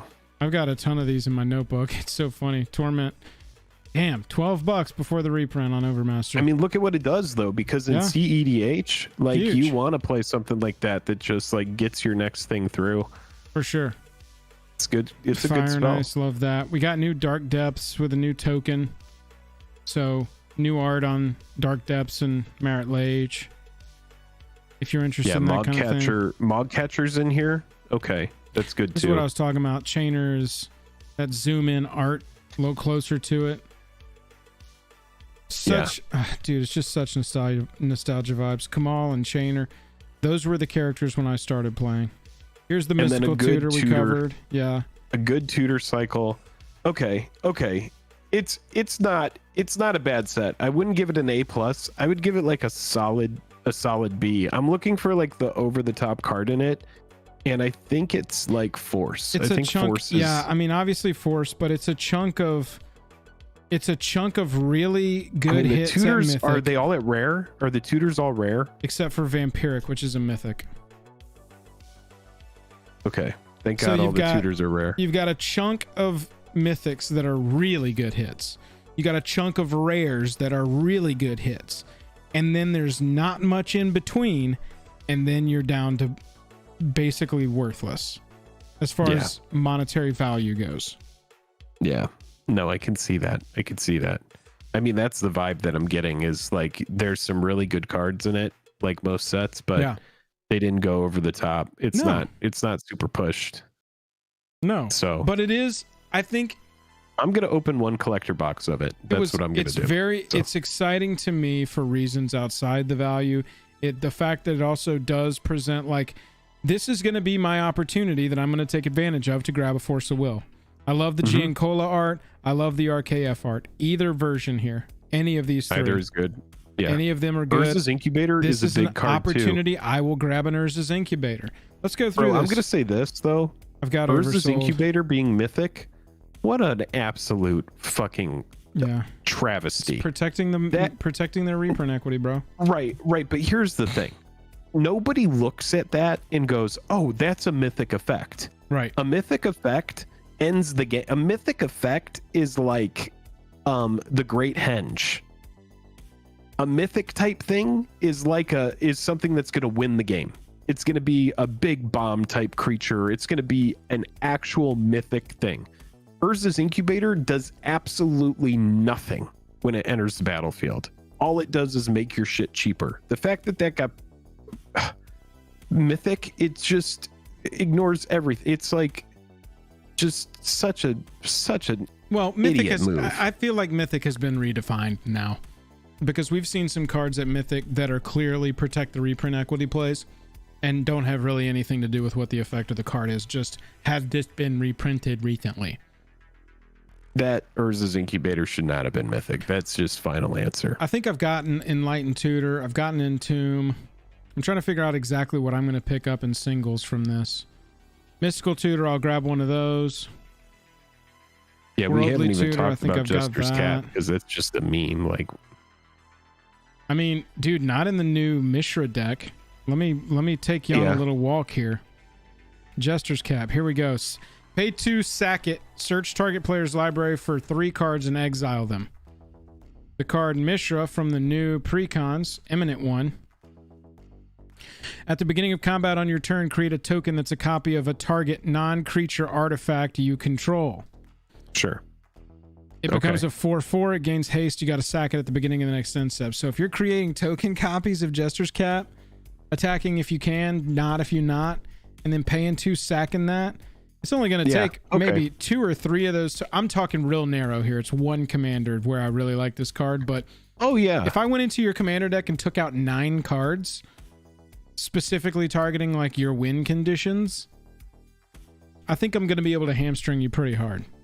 Yeah, that's true. That was one of my favorite interactions. Before I even knew that Jester's Cap was getting reprinted, that was one of my favorite interactions in that Mishra one. Yeah, that's true. That's a backbreaker. That's a backbreaker. Going in and taking out. I mean, we know how good a Praetor's Grasp can be if you just go in and take out something that's like an integral part. John Reed says Jake hates Urza's Incubator. I don't. I actually think it's a great card. It's one of my favorite cards, and I actually have some foils from the OG. But here's the thing about it is it's just not a mythic effect. Like I get it. They're trying to protect the reprint equity. It's just when I see a mythic, like Force of Will, it always gets reprinted at mythic. We could make a video that's like cards that had the biggest rarity jumps, you know? We could talk about which of those rarity jumps were justified. That would be an interesting video. Mystic Remora in this set went from common to rare. I think that Mystic Remora is a rare effect. I actually think that it going from common to rare is fine. You know, it's the kind of thing where you're going to draw a ton of cards off the card, and the way Magic works is the people who have more cards typically win the game. They have more stuff to do, and they have more answers. They see more cards, and they have more versatility, more options. But like Urza's Incubator, it's just a rare card. There's nothing mythic about it. Like Force of Will, it's mythic. You have a counter spell that you don't have to pay for as long as you exile a blue card and pay a life. Like that to me is a mythic effect. It's something that's ridiculous and over the top, and it makes sense. But Urza's Incubator is not mythic ever. As a person who has Decimate as a pet card of his, this new art with Corona, I believe Remora was common. Pretty sick. I might be wrong though. Remora was common. Was a common in Ice Age. Yeah, it was an Ice Age common.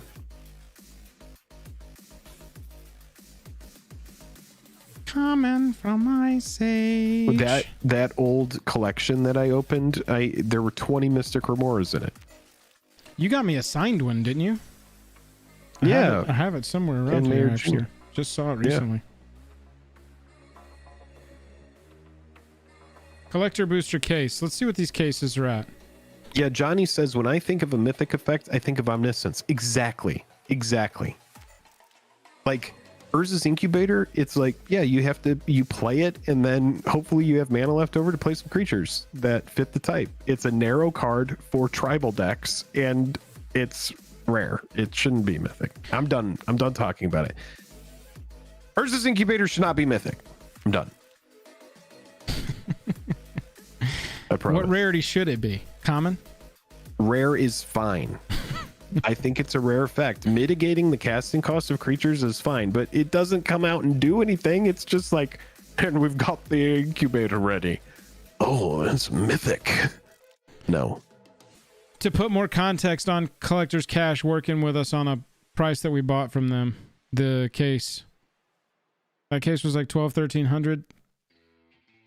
Case sold on the 6th for $1,800. I think this is inflated. I think this is inflated due to hype. I think this is way over. This is way over. They saw those tutors and Force of Will. Way over. They saw those tutors and Force of Will, and they stopped looking.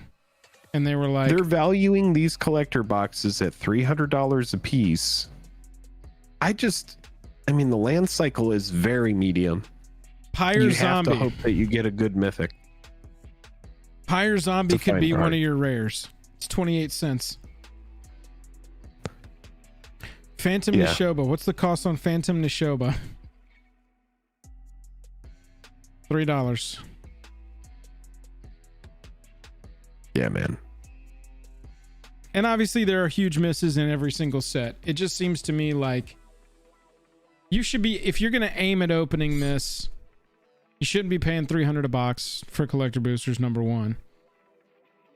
Shout out to the patrons who got in at 233. It has some, it is like, because of the roster of cards in it, and then you shoot, it is like a premium set. Right. Yeah, it's one of the high-end rosters, you know? Absolutely. I just don't think 300 is a good price for these boxes. And I think that if you are going to be opening this not to draft, I think so too.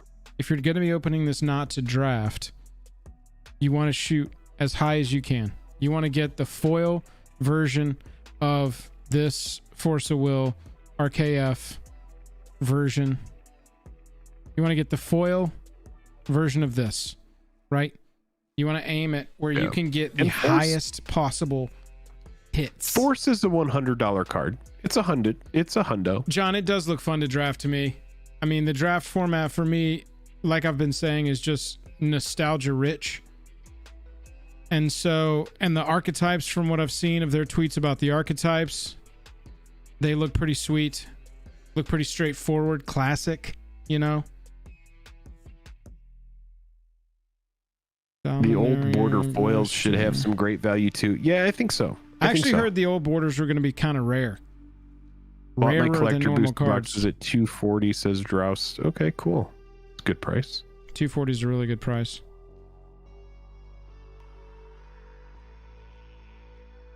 So Dominaria Remastered Limited. Blue-white is going to be Blink, classic. Black-white, Life Gain and Loss, classic. Green-white, Threshold Go Wide. Red-white, Aggro Auras. Blue-black, Control. Blue-red, Storm. Blue-green, Ramp. Black-red, Zombie and Goblin Sacrifice. Ooh, that sounds fun. Right. Black-green, Mid-range. Red-green, Cycling. I mean, like, yes. To answer your question in simplest terms, we should do some of these drafts, Joel, when this set comes out. 100%. We should do that. I want to say this really quick is someone had a great message and I missed it. Oh, it's floating away. It's kind of interesting to see these boxes at 18. This case at 18. You're getting 6 boxes. Let's just sort high to low on the products. I think that's going to come down. I think that will come down. It's got a good roster of cards. The rare slot is good. It does have some good rares. You like for the rare slot to be good. How much does the draft cost at your LGS if the box is $215 market?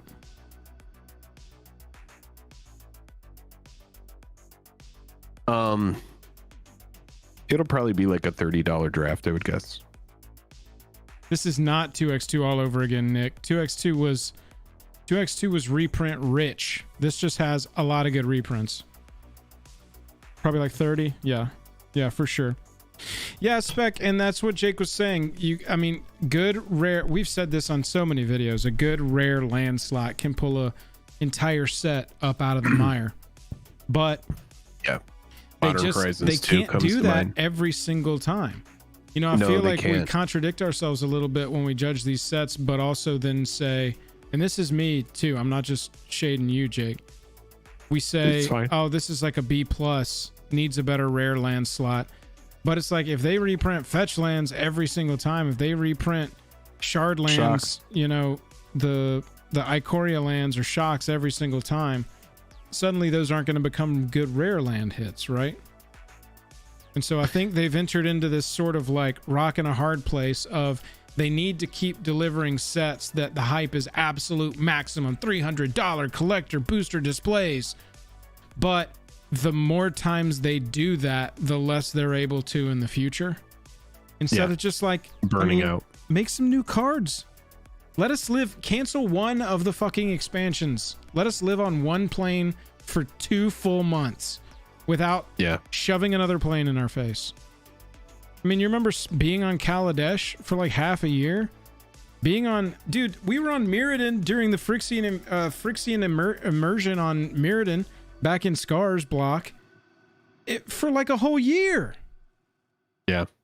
You said you would never bring that up again. I'm just saying. They need to let the shit breathe.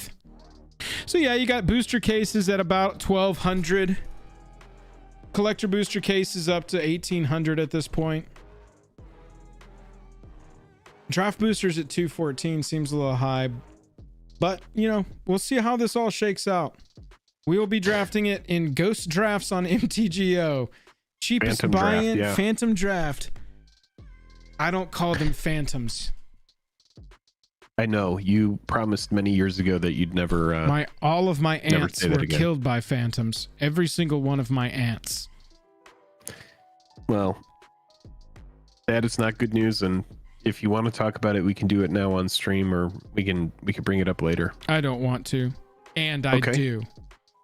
Justin B, thank you for the good vibes. Lots of good vibes about the haircut today. I appreciate it.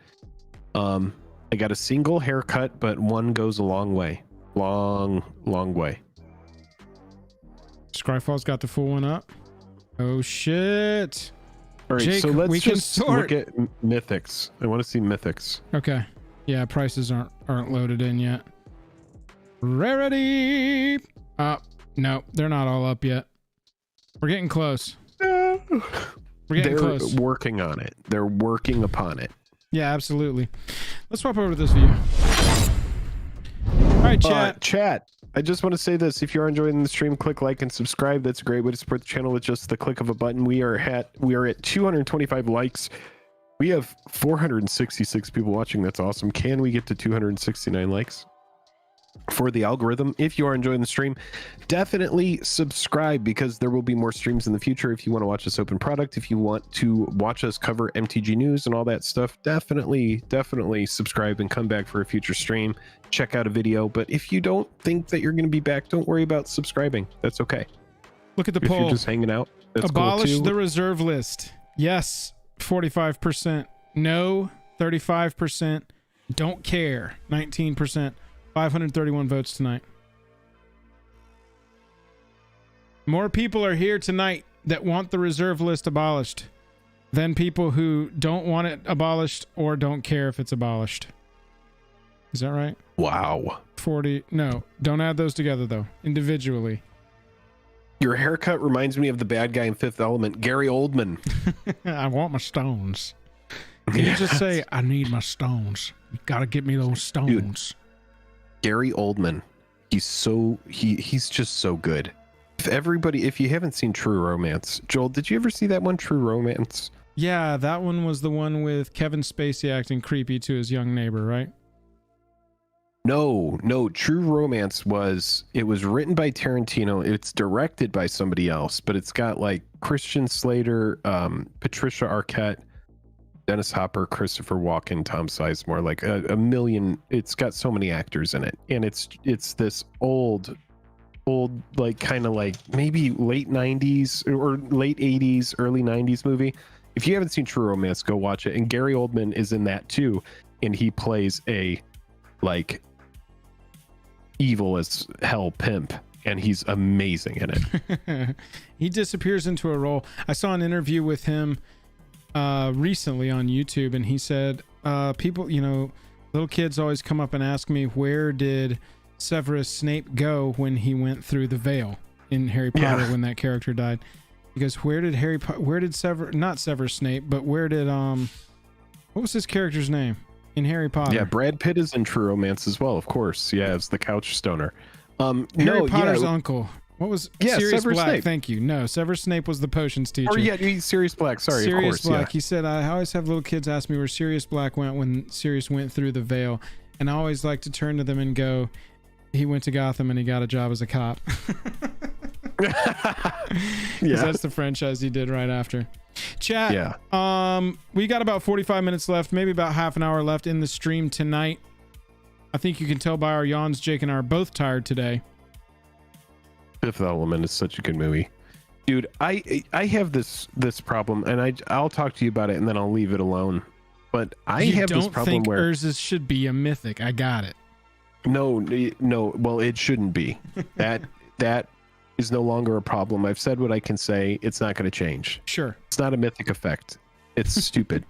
It's stupid. Tweet like at Blake. Sylvan Library is arguably more, more value, and Sylvan Library was even printed at Rare. Like, they got that right. Worldly Tutor. Oh God, I'm sorry I brought this up again. What were you going to say? I was trying to explain to you before you derailed me, because that's what you do. You're really good at derailing me. I am. Even though I do it to myself. Got it. So you exacerbate something that I already struggle with. So I'm just going to say this.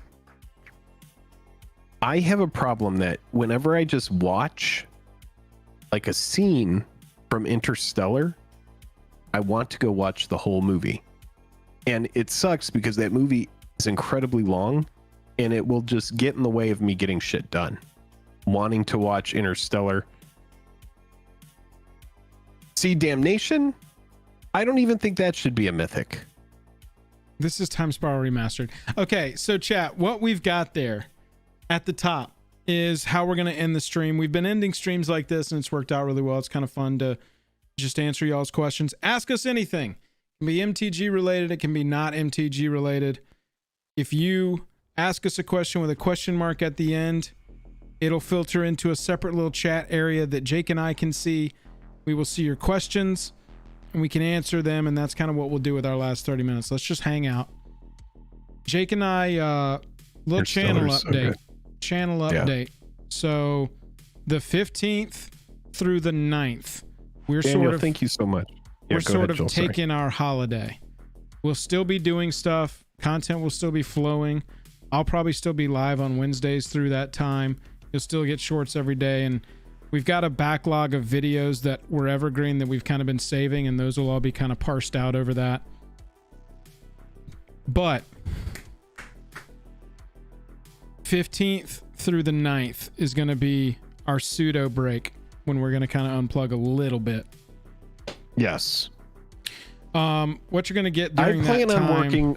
I plan on working like up to the 15th, like normal as usual, and then after that I want to step aside and there's some stuff I want to do for patrons. There's some stuff that I want to do for there's just some like TLC that I want to do that doesn't involve like making videos and stuff, and just like attending to friends and family and that kind of stuff. So what I was going to say is you will probably still get community events. That's actually something that we want to kind of focus on through December.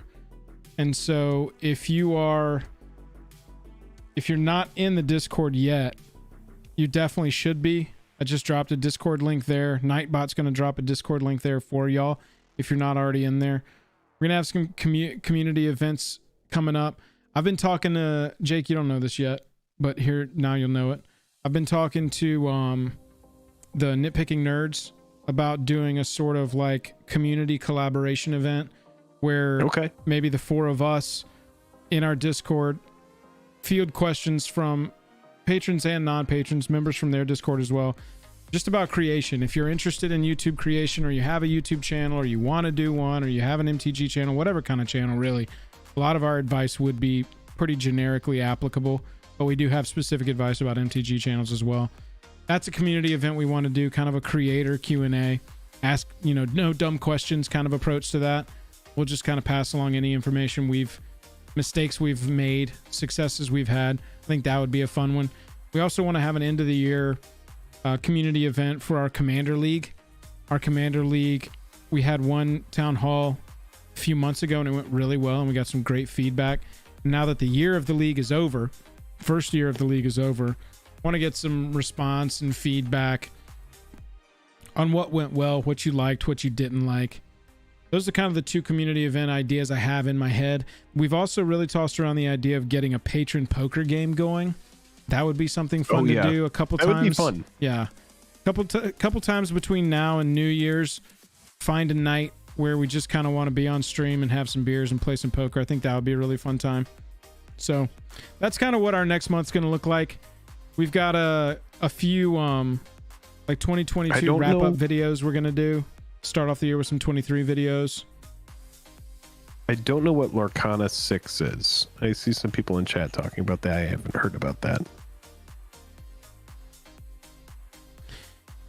Buzz Fuzz, as soon as possible. Darth Brando asks, how many commander decks do you guys maintain? I have about 4 decks. I have one that's disassembled, and I have 4 that are assembled. What are those commanders? It says, how would you feel if proxies were legal in Legacy and Vintage? I would be fine with it. We don't really play those. If it would help the community, I'm for it. If the community overall would not like it, that community, that group of people that play Vintage and Legacy, don't want it to happen. Yeah. With the current state of endless reprints, when is the best time to buy cards you need/want? Subscribe to our channel and we'll try and tell you. We'll do our best to indicate when it's time to buy certain cards. But in general, the rule of thumb is like... Oh, Disney CCG. Got it. Okay. In general, the rule of thumb for buying singles is like 4 to 8 weeks after a set comes out. And maybe even longer these days. Maybe even longer. Maybe even more toward it's like going out of print life. Maybe even closer what to do that. you think of Dominaria Remastered compared to something like Time Spiral Remastered or something like... I'm definitely more hyped on... Double Masters 2022. I'm definitely more hyped on Dominaria Remastered than I was on Time Spiral Remastered, just because it's from my time. I think nostalgia is really hitting it for me here. But compared to Double Masters 22, I don't think it holds a candle. Double Masters 22 was way more hype for me, just from cards and limited environment, kind of from an entire holistic standpoint. So sure.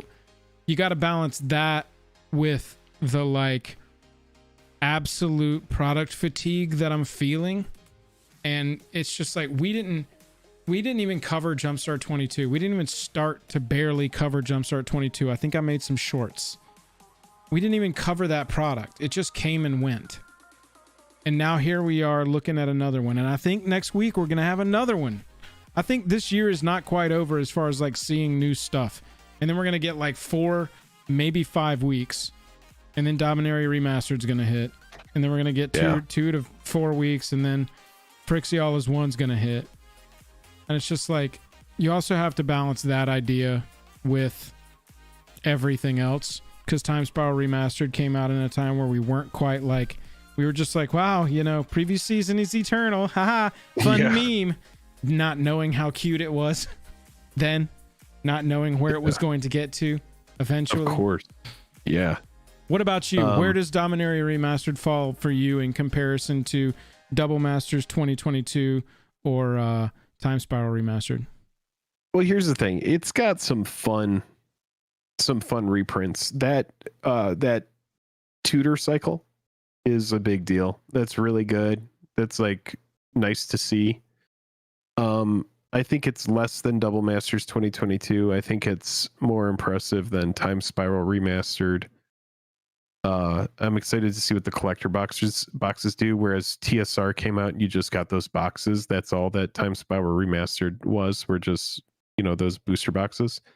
So I'm excited to see, what the collector product for this is like. If you have collector products where you're just like opening like Urza and Yawgmoth and just like pulling all the hits, you could go home with some real home runs. But we've seen a lot of the time, with Dominaria Remastered or with previous sets, if you don't hit the right stuff, like those Commander Legends ones, if you're not hitting Jeweled Lotus, right, then a lot of the time it's really hard to find the value in those. So yeah, just something to think about. Darth Brando, back to mine. I have a bunch. I don't maintain them all. I probably maintain 4 to 5, look at upgrades for them out of every single set. But I do have a bunch of decks that just haven't been, updated in a long time, or like they're built when the set comes out and then they go on a shelf. SRAM, Arcades, Karavik, and Carador. Those are my 4 that are like maintained, whereas like I will look at new defenders for Arcades, even though I haven't played Arcades in forever. It's a fun commander though. SRAM is like my buddy. There's a couple that I've wanted to go back and build, which are Ojutai, which I might go back to now that I got that 30th anniversary version of Ojutai. And then the other one that I would go back to and want to rebuild is Red Black Wart. I miss playing Wart. One of my goals for next year is for you and me to play more Commander together. We talk about it a hell of a lot. My goal next year is to play a little bit less Commander than I played with you this year. So you're going to go from like 2 games down to 1, cut it by 50%. Half a game. No, we should play. See, that's the thing though, is like it is about finding that balance, because I do think that a lot of the time I fall into like making videos for the game and not getting to play it enough, and I hate that, dude. I hate it. Next year, I think next year, personally and professionally, is going to be a very different year for us. Whereas a lot of the huge growth for us was really centered around 2 times, Double Masters 22 and 30th anniversary controversy. And, different things in each of our lives kind of kept us from 100% focus all year. I think next year, pending life happening, will be a better year for both of us. And, we'll get to that 100K and we'll find the time. I mean, what if Tuesday, every Tuesday, it's our full-time jobs at that point. So Tuesday is just, we have a noon o'clock Commander game every Tuesday, on stream. Things like that will open up. Options will open up. What we're doing right now, y'all, is just general Q&A. Anything MTG related, anything you want to ask us about personal, we'll answer what we can. Anything about our channel, happy to answer it. If you ask it with a question mark at the end, it filters into a separate spot for us, and we can answer it. Jack says, and I want to answer this one because I know the answer for both of us is yes, and we have 2 different approaches here. Jack says, do either of you have a cube or are working on building one? If so, what favorite cards do you put in your cube or themes you like to see in draft? Jake, you want to start this one? I do have a cube. It's been a while since we've played it. But my approach was, God, what was it? 720 cards or something like that. There are some archetypes that I like to put in there. I'm someone who likes goblins, so there's like a goblin theme in there. But it's really just like mostly like good stuff that I wanted to play with friends and stuff who, we like to, I like to build it from the standpoint that a lot of the time we're going to play 2-headed together, like 2v2 kind of stuff. So it was built with that in mind, of just like big splashy stuff and that kind of thing. make Yeah. sure to have a good array of removal, make sure to have plenty of multicolored spells, plenty of a really good mana base, that kind of thing. You want to just make sure that people are able to play what is in it, For sure. Build it in such a way that works. Yeah. My cube is also, I also have a cube rather, and it is all uncommons. It's an all uncommon cube. No rares, no commons, no mythics. So it's sort of a, everything is mid tier versus having some commons and some high I like tier. all uncommon cube. That's fun. It was now, I mean, look, I haven't updated this cube because we're on opposite coasts now, and so we don't really play, and we never there's play no in reason to person. update it. Right. And so, and I don't have a play group here. Just we moved here right after COVID and haven't really met anybody to play with. What it is, what it is. So a lot of the uncommons that are in that were probably common effects. Don't get started, Jacob, about rarity of effects here. But it's probably a significantly underpowered cube at this point. But I do have the uncommon cube that when we're together next, we'll be able to play. Are you coming to Georgia for Christmas? I think I asked you this. I don't know the answer. No, Georgia. John Reed asked, toilet paper facing out or facing towards the wall? Facing out, because we are not barbarians. You guys are killing it. I really enjoy your content. I hope the holidays are spiffy and filled with safety meetings. We appreciate you. Thank you, Rocky. What would you like to see show up in future Commander Collection products, e.g. like the green and black collections? Need to update Krenko. Yeah. Which one would be Commander Collection next? We got green. They're not going in Wooburg order. We got green, we got black. White, blue, black, red, green. They're kind of skipping around. Commander Collection white's not really going to sell anything. I mean, Commander Collection blue is what's going to sell the most, right? Yeah, for sure. Out of the three remaining. Commander Collection green had some really good spells, and then black was a step back. It was just okay. Looking at top blue cards, I mean, Commander Collection blue's got to have Cyclonic Rift in it, right? They would not necessarily. There were a lot of cards that we thought black should have, and it did not get them. They would sell more if they put Fierce Guardianship in it. It's kind of weird. We've gotten those at the end of the year for a couple years running, right? Or did they skip a year with those? Yeah. We haven't even heard him talk about the next Commander Collection, and green's been out for a long time. Black's been out for a long time too. Yeah. Green was really good, and then black was a step back. I remember our big complaint with black being it didn't get a tutor, which was pretty wild considering black is known for its incredible tutor spells. So do you think they're going to put Brainstorm, Ponder, Preordain, or all three in it? God, probably all three. They'll put all three, and then it'll have something like over the top, kind of like it could be like a mana drain, but like look at mana drain's price these days. Oh yeah, not even like an insane card. So mana they could push it with mana drain. Maybe push it with like Pact or Force of Negation. Yeah, you need to have at least one spell in there that really slaps. I mean, when you look at Commander Collection Green, Worldly Tutor, Sylvan Library, I mean, look at the lineup of cards. You got to have a couple big hits in there. So yeah, maybe they do go with the Cyclonic. Maybe something like that shows up alongside stuff like Counterspell, Brainstorm. I don't think if we get Brainstorm that we also get Ponder. I think that would be a epic fail. Yeah, a Swan Song would be sweet. Swan Song would be cool. Swan Song would be tight, but you're going to get like Negate. You're going to get Counterspell. IBSL says, are you going to do anything else with Brothers War? I feel like it was a great set, was overlooked. Dude, yeah, there's definitely stuff that we want to talk about with Brothers War. The serialized cards need to have a discussion. Also, we are going to be doing, like we talked about earlier in the stream, Foil Quest next week. Next where we're going to Wednesday. be opening six collector boxes of it. I also have another budget and bling upgrade coming out sometime in the next 3 weeks for the Urza deck. I already did the Mishra deck. We've already released top commander cards.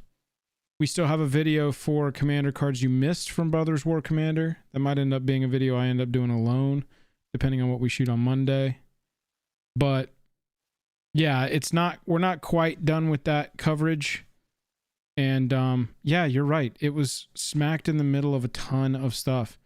We tried to do our typical coverage that we do for every single set. You know, commander cards, most expensive cards, budget bling upgrades for the precons, cards you missed from Commander Legend, you know, from the commander product that supplements the main set, because a lot of those cards get lost in the shuffle, especially like new rares and new uncommons. Those kind of just get lost in the shuffle, whatever they're printing into those.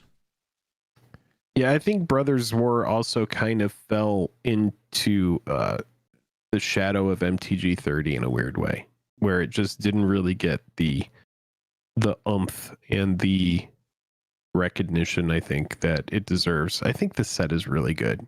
It has a ton of commander cards that I think are strong. It's a pretty strong set. It's got some really fun throwback reprints. Anything that's artifact centric, I'm like really into. So I think Brothers War is a good set. Codalicious asks, is there such a thing as a commander cube? Dude, Codalicious, I don't think there is. I mean, I think you can make some. I think people have them. Yeah, why not? They exist. Sure. But yeah.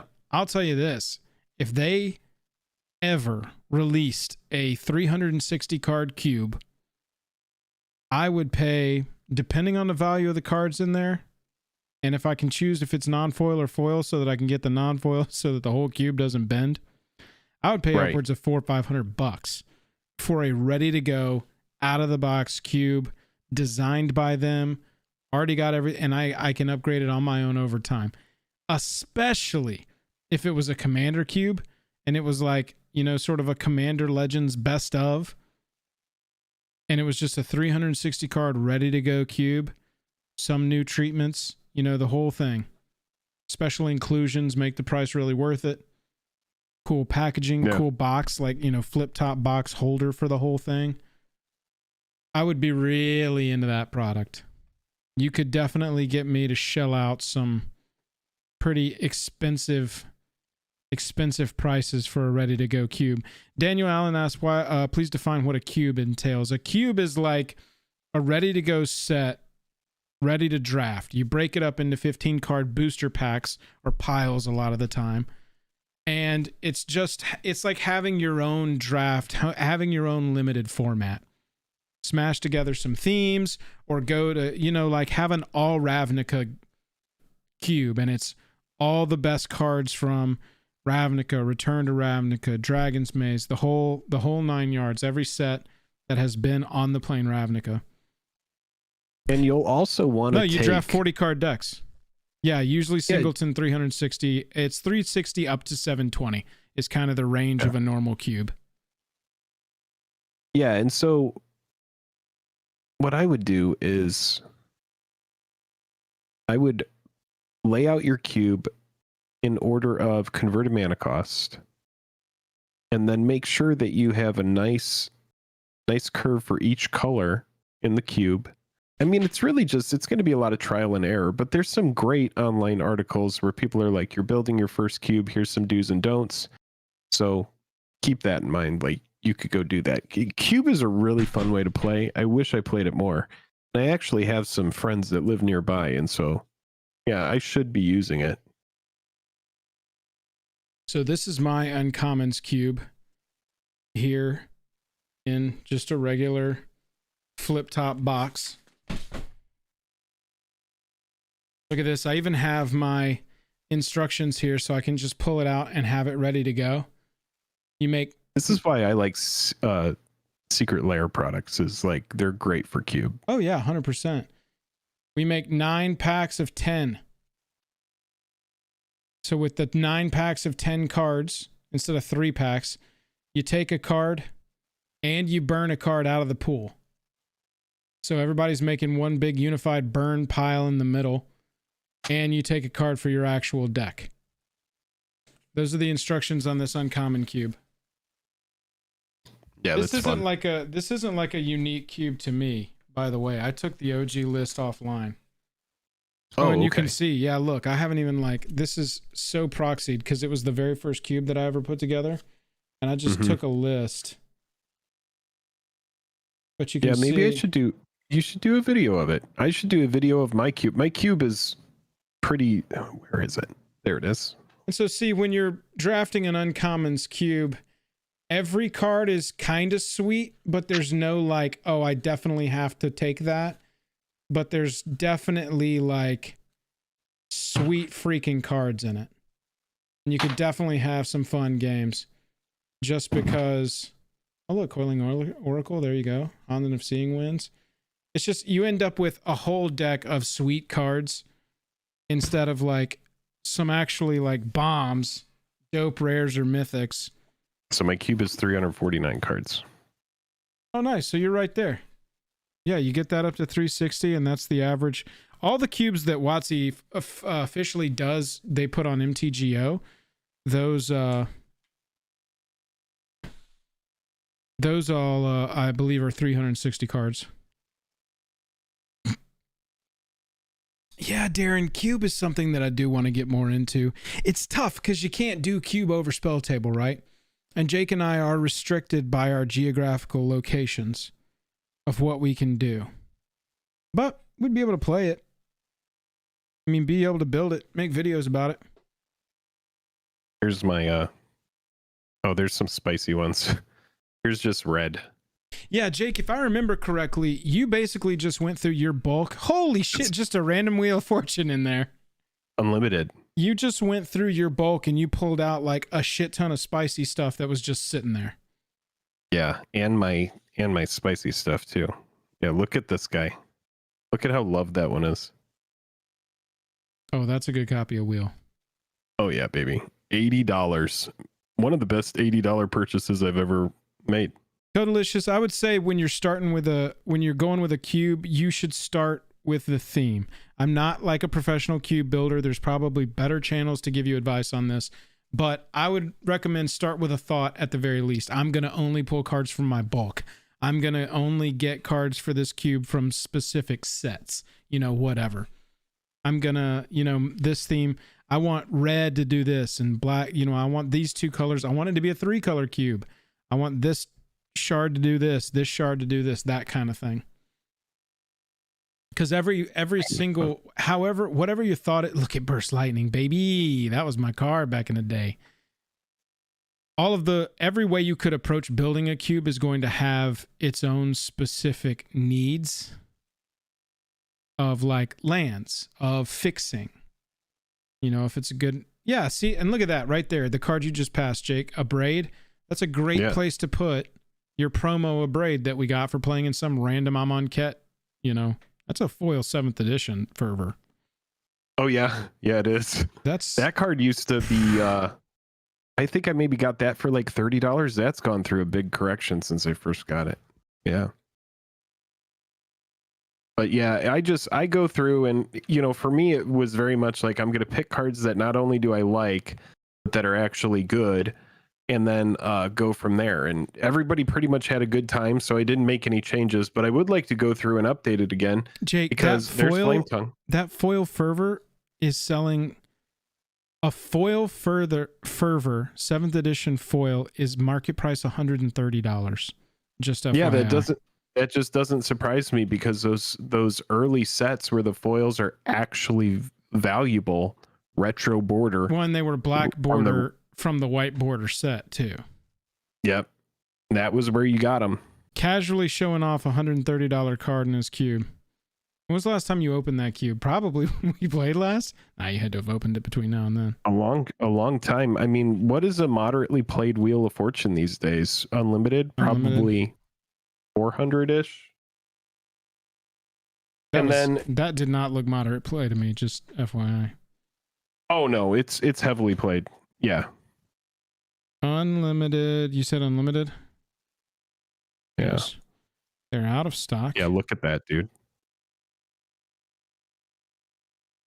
Heavy play, $400. Yeah. So like even in this condition, people want playable copies, bro. That's right. Unbelievable. Damn, that's a really expensive cube just sitting there.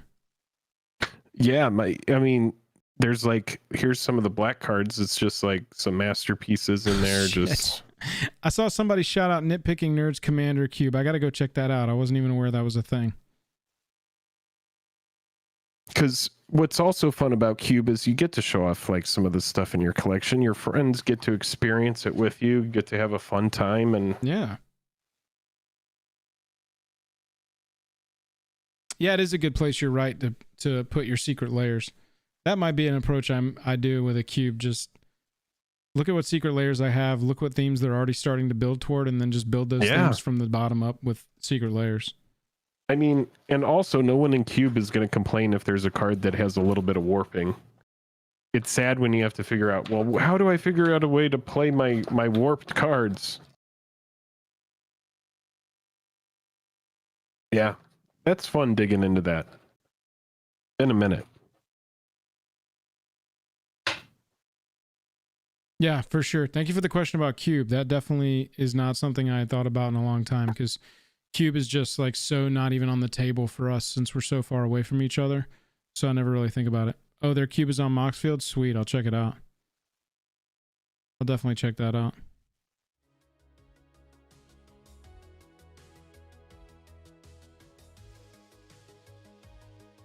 I just went with like a ton of lands. Jeez, look at my lands. Also sounds like you. Yeah. You probably went light on like the creatures, right? Yeah, so what I think what I did was I went every shock land, every fetch land, and then I just put a couple of the man lands in, was kind of like the idea. Yeah. And then some Scry lands, City of Brass in there. Some cycle lands. Like man lands, some cycle lands. Yeah. And Wasteland then each shock land, each fetch land. Damn, those are expensive now too. Yeah, shocks have gone up a little bit since they aren't reprinted that much. John Lesatito says, if I'm pronouncing that right, sorry if I'm not, as someone who's recently getting back in MTG and wanted to play Commander, do you think monocolor, dual Commander, or tricolor is the best place to start? Johnny, Lestitio,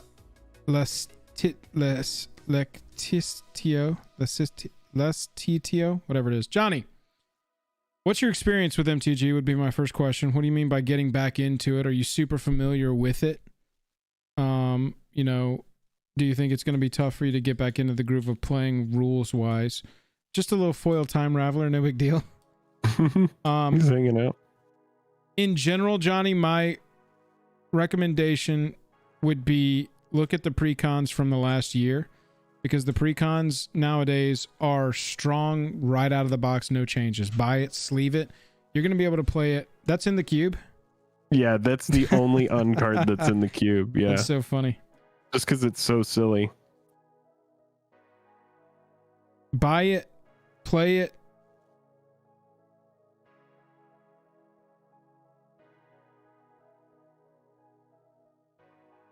Johnny said, I'm very well acquainted with the game. Okay, yeah. So I would say dual color is going to be a great way to bounce back in.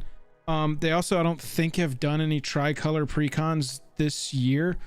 I would look at the last year of Commander precons and start there. Read the commanders, find something that's interesting to you. The Warhammer decks are particularly powerful if you can find them for a good price. I think those are all well over $60 at this point. But any of those precons are going to do you well right out of the box. Oh yeah, the Brothers War were tricolor. I'm a fucking moron. I just made those videos too. All the Capenna were 3-color. Jesus Christ, I don't even know what I'm talking about anymore. That's right. There've been a couple products this year and I am tired. Definitely check out the precons from this year. That's going to be your best place to start. I think that even the tricolor ones, now that I'm remembering them, I've even played with the Streets of New Capenna ones. And the one Warhammer one I've sleeved up and played was tricolor as well. I'm on a different planet right now. Where even am I? Where even am I? What are you talking about even? They have good mana bases. They are ready to play right out of the box at a high level. They don't really feel clunky. And so that is definitely where I would recommend starting. I don't think you're going to have much of a difference in playtime between... Definitely go dual color at least. Don't go monocolor. There's some strong monocolor decks, but if you're getting back into the game and you want to, you know, like get the gist of the Commander meta, strong and weak cards, Mm-hmm. go with at least dual color, so you're learning 2 colors at once, and tricolor if it doesn't intimidate you, because like I said, the fixing and the land bases, everything in these decks is good nowadays.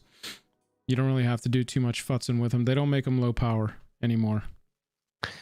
No, truly, ever since they, when you nuke the price of cards, there's stuff that makes it into commander decks that like years ago people would have been like, oh my gosh, they're putting a $20 card in, but it's been reprinted enough that it's like $2 or $3 and people don't really bat an eye.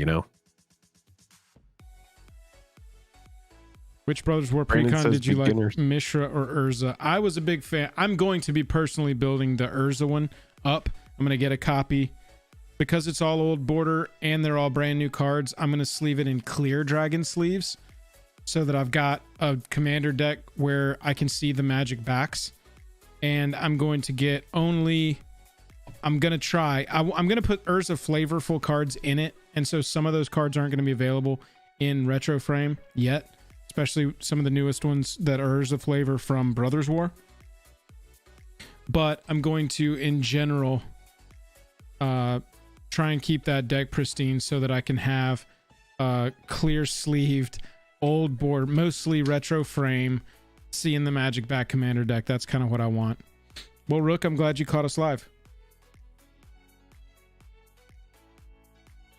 Johnny said, I hear you, but shrugs. Oh, different Johnny. I don't know what y'all are talking about.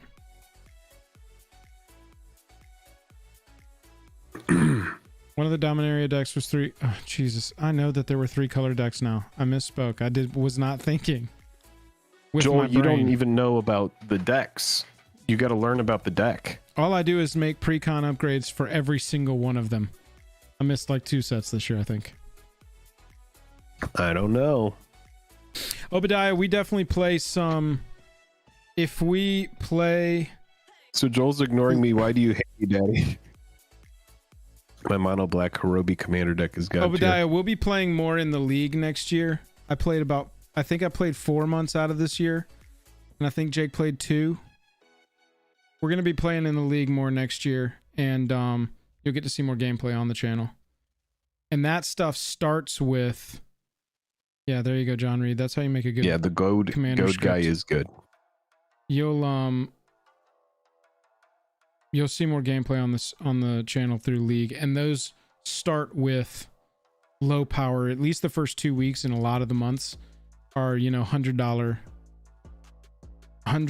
decks.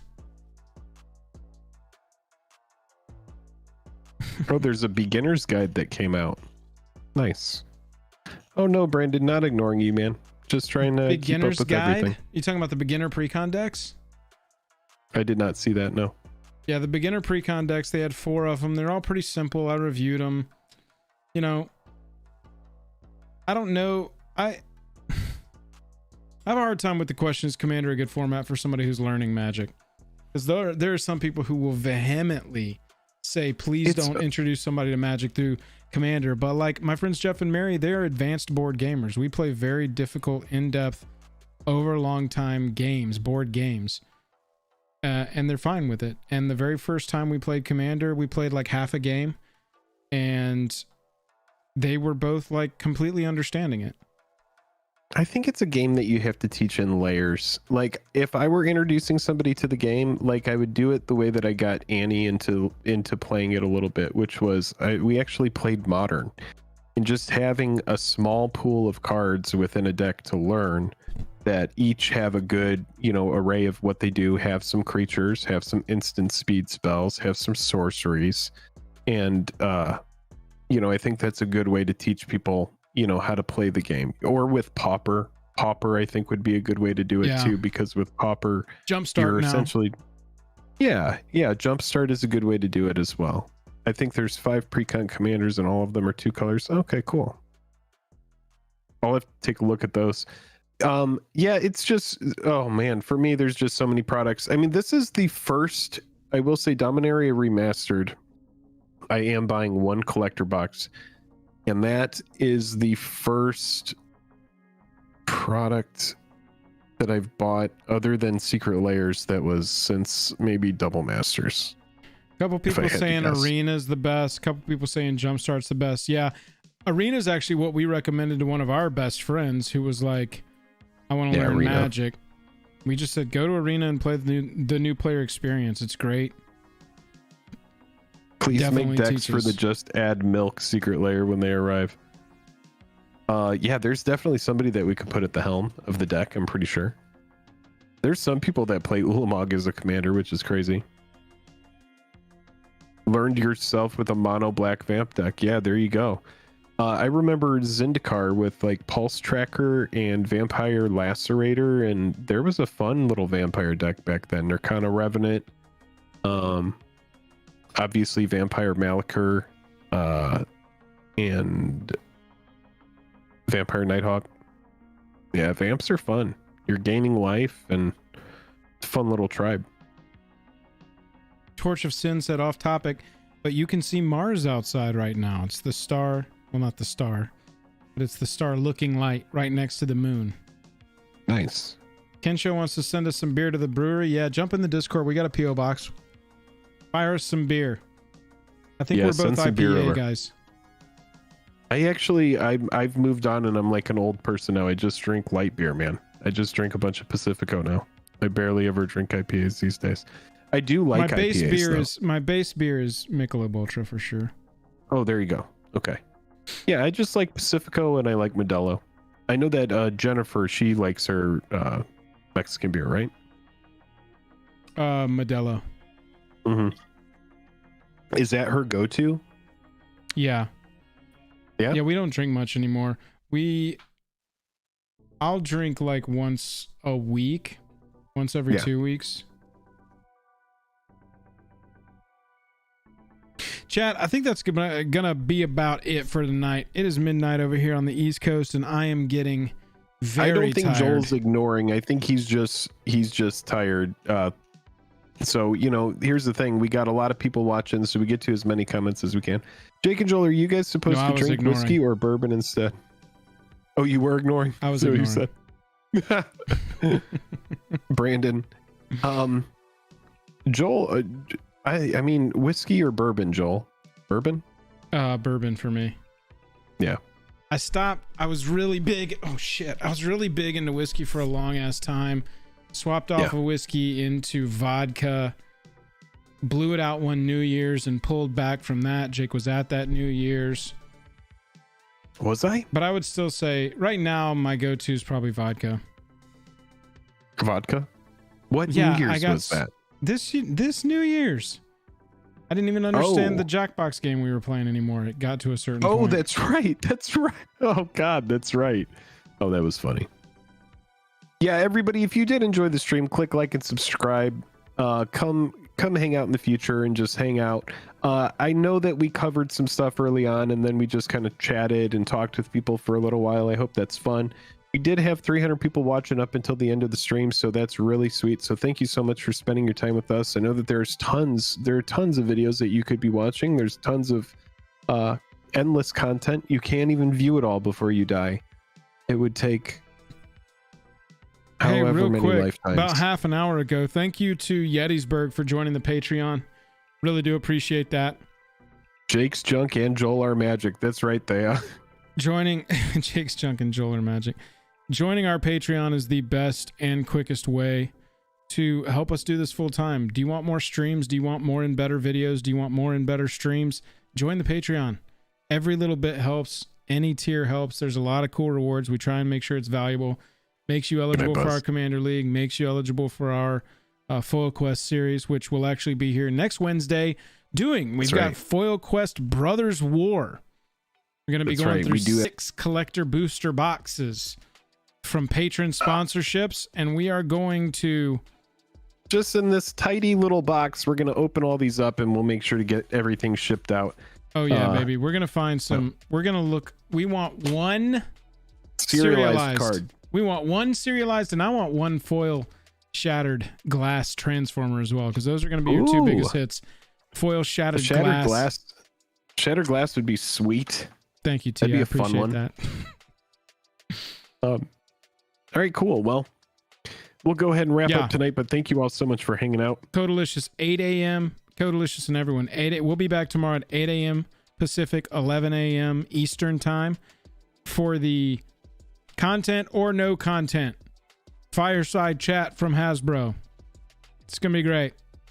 We're going to get all That's of right. it. And so I will be on at 8, but I have a place to be at 9 a.m. So hopefully we see what they have to say in the first 30-minute 45 minutes of that fireside thing. chat, baby. Yeah, 30-minute fireside chat. Typically with a giant corporation, they're not going to make it a big, long, drawn-out thing. They're not trying to spend 30 to 45 minutes talking to you through their ideas and stuff. It's going to be a statement. We'll react to the statement, and then we'll go about our day. But definitely come hang out tomorrow, 8 a.m. Pacific Standard Time, or as some people like to say, specific Standard Time. 8 a.m. We'll see you then. See you then. Goodbye, everybody. Good night. Love you all. Goodbye. Good night. Catch you. Thank in you the for all the Discord. love. Thank you for the super chats. Thank Appreciate you the for super hanging chat. out. Thank you for the members. Thank you for being cool. Thank you to patrons. Thank you for everything. All of the things. All of the time. A little bit of everything all of the time. Thank you so much.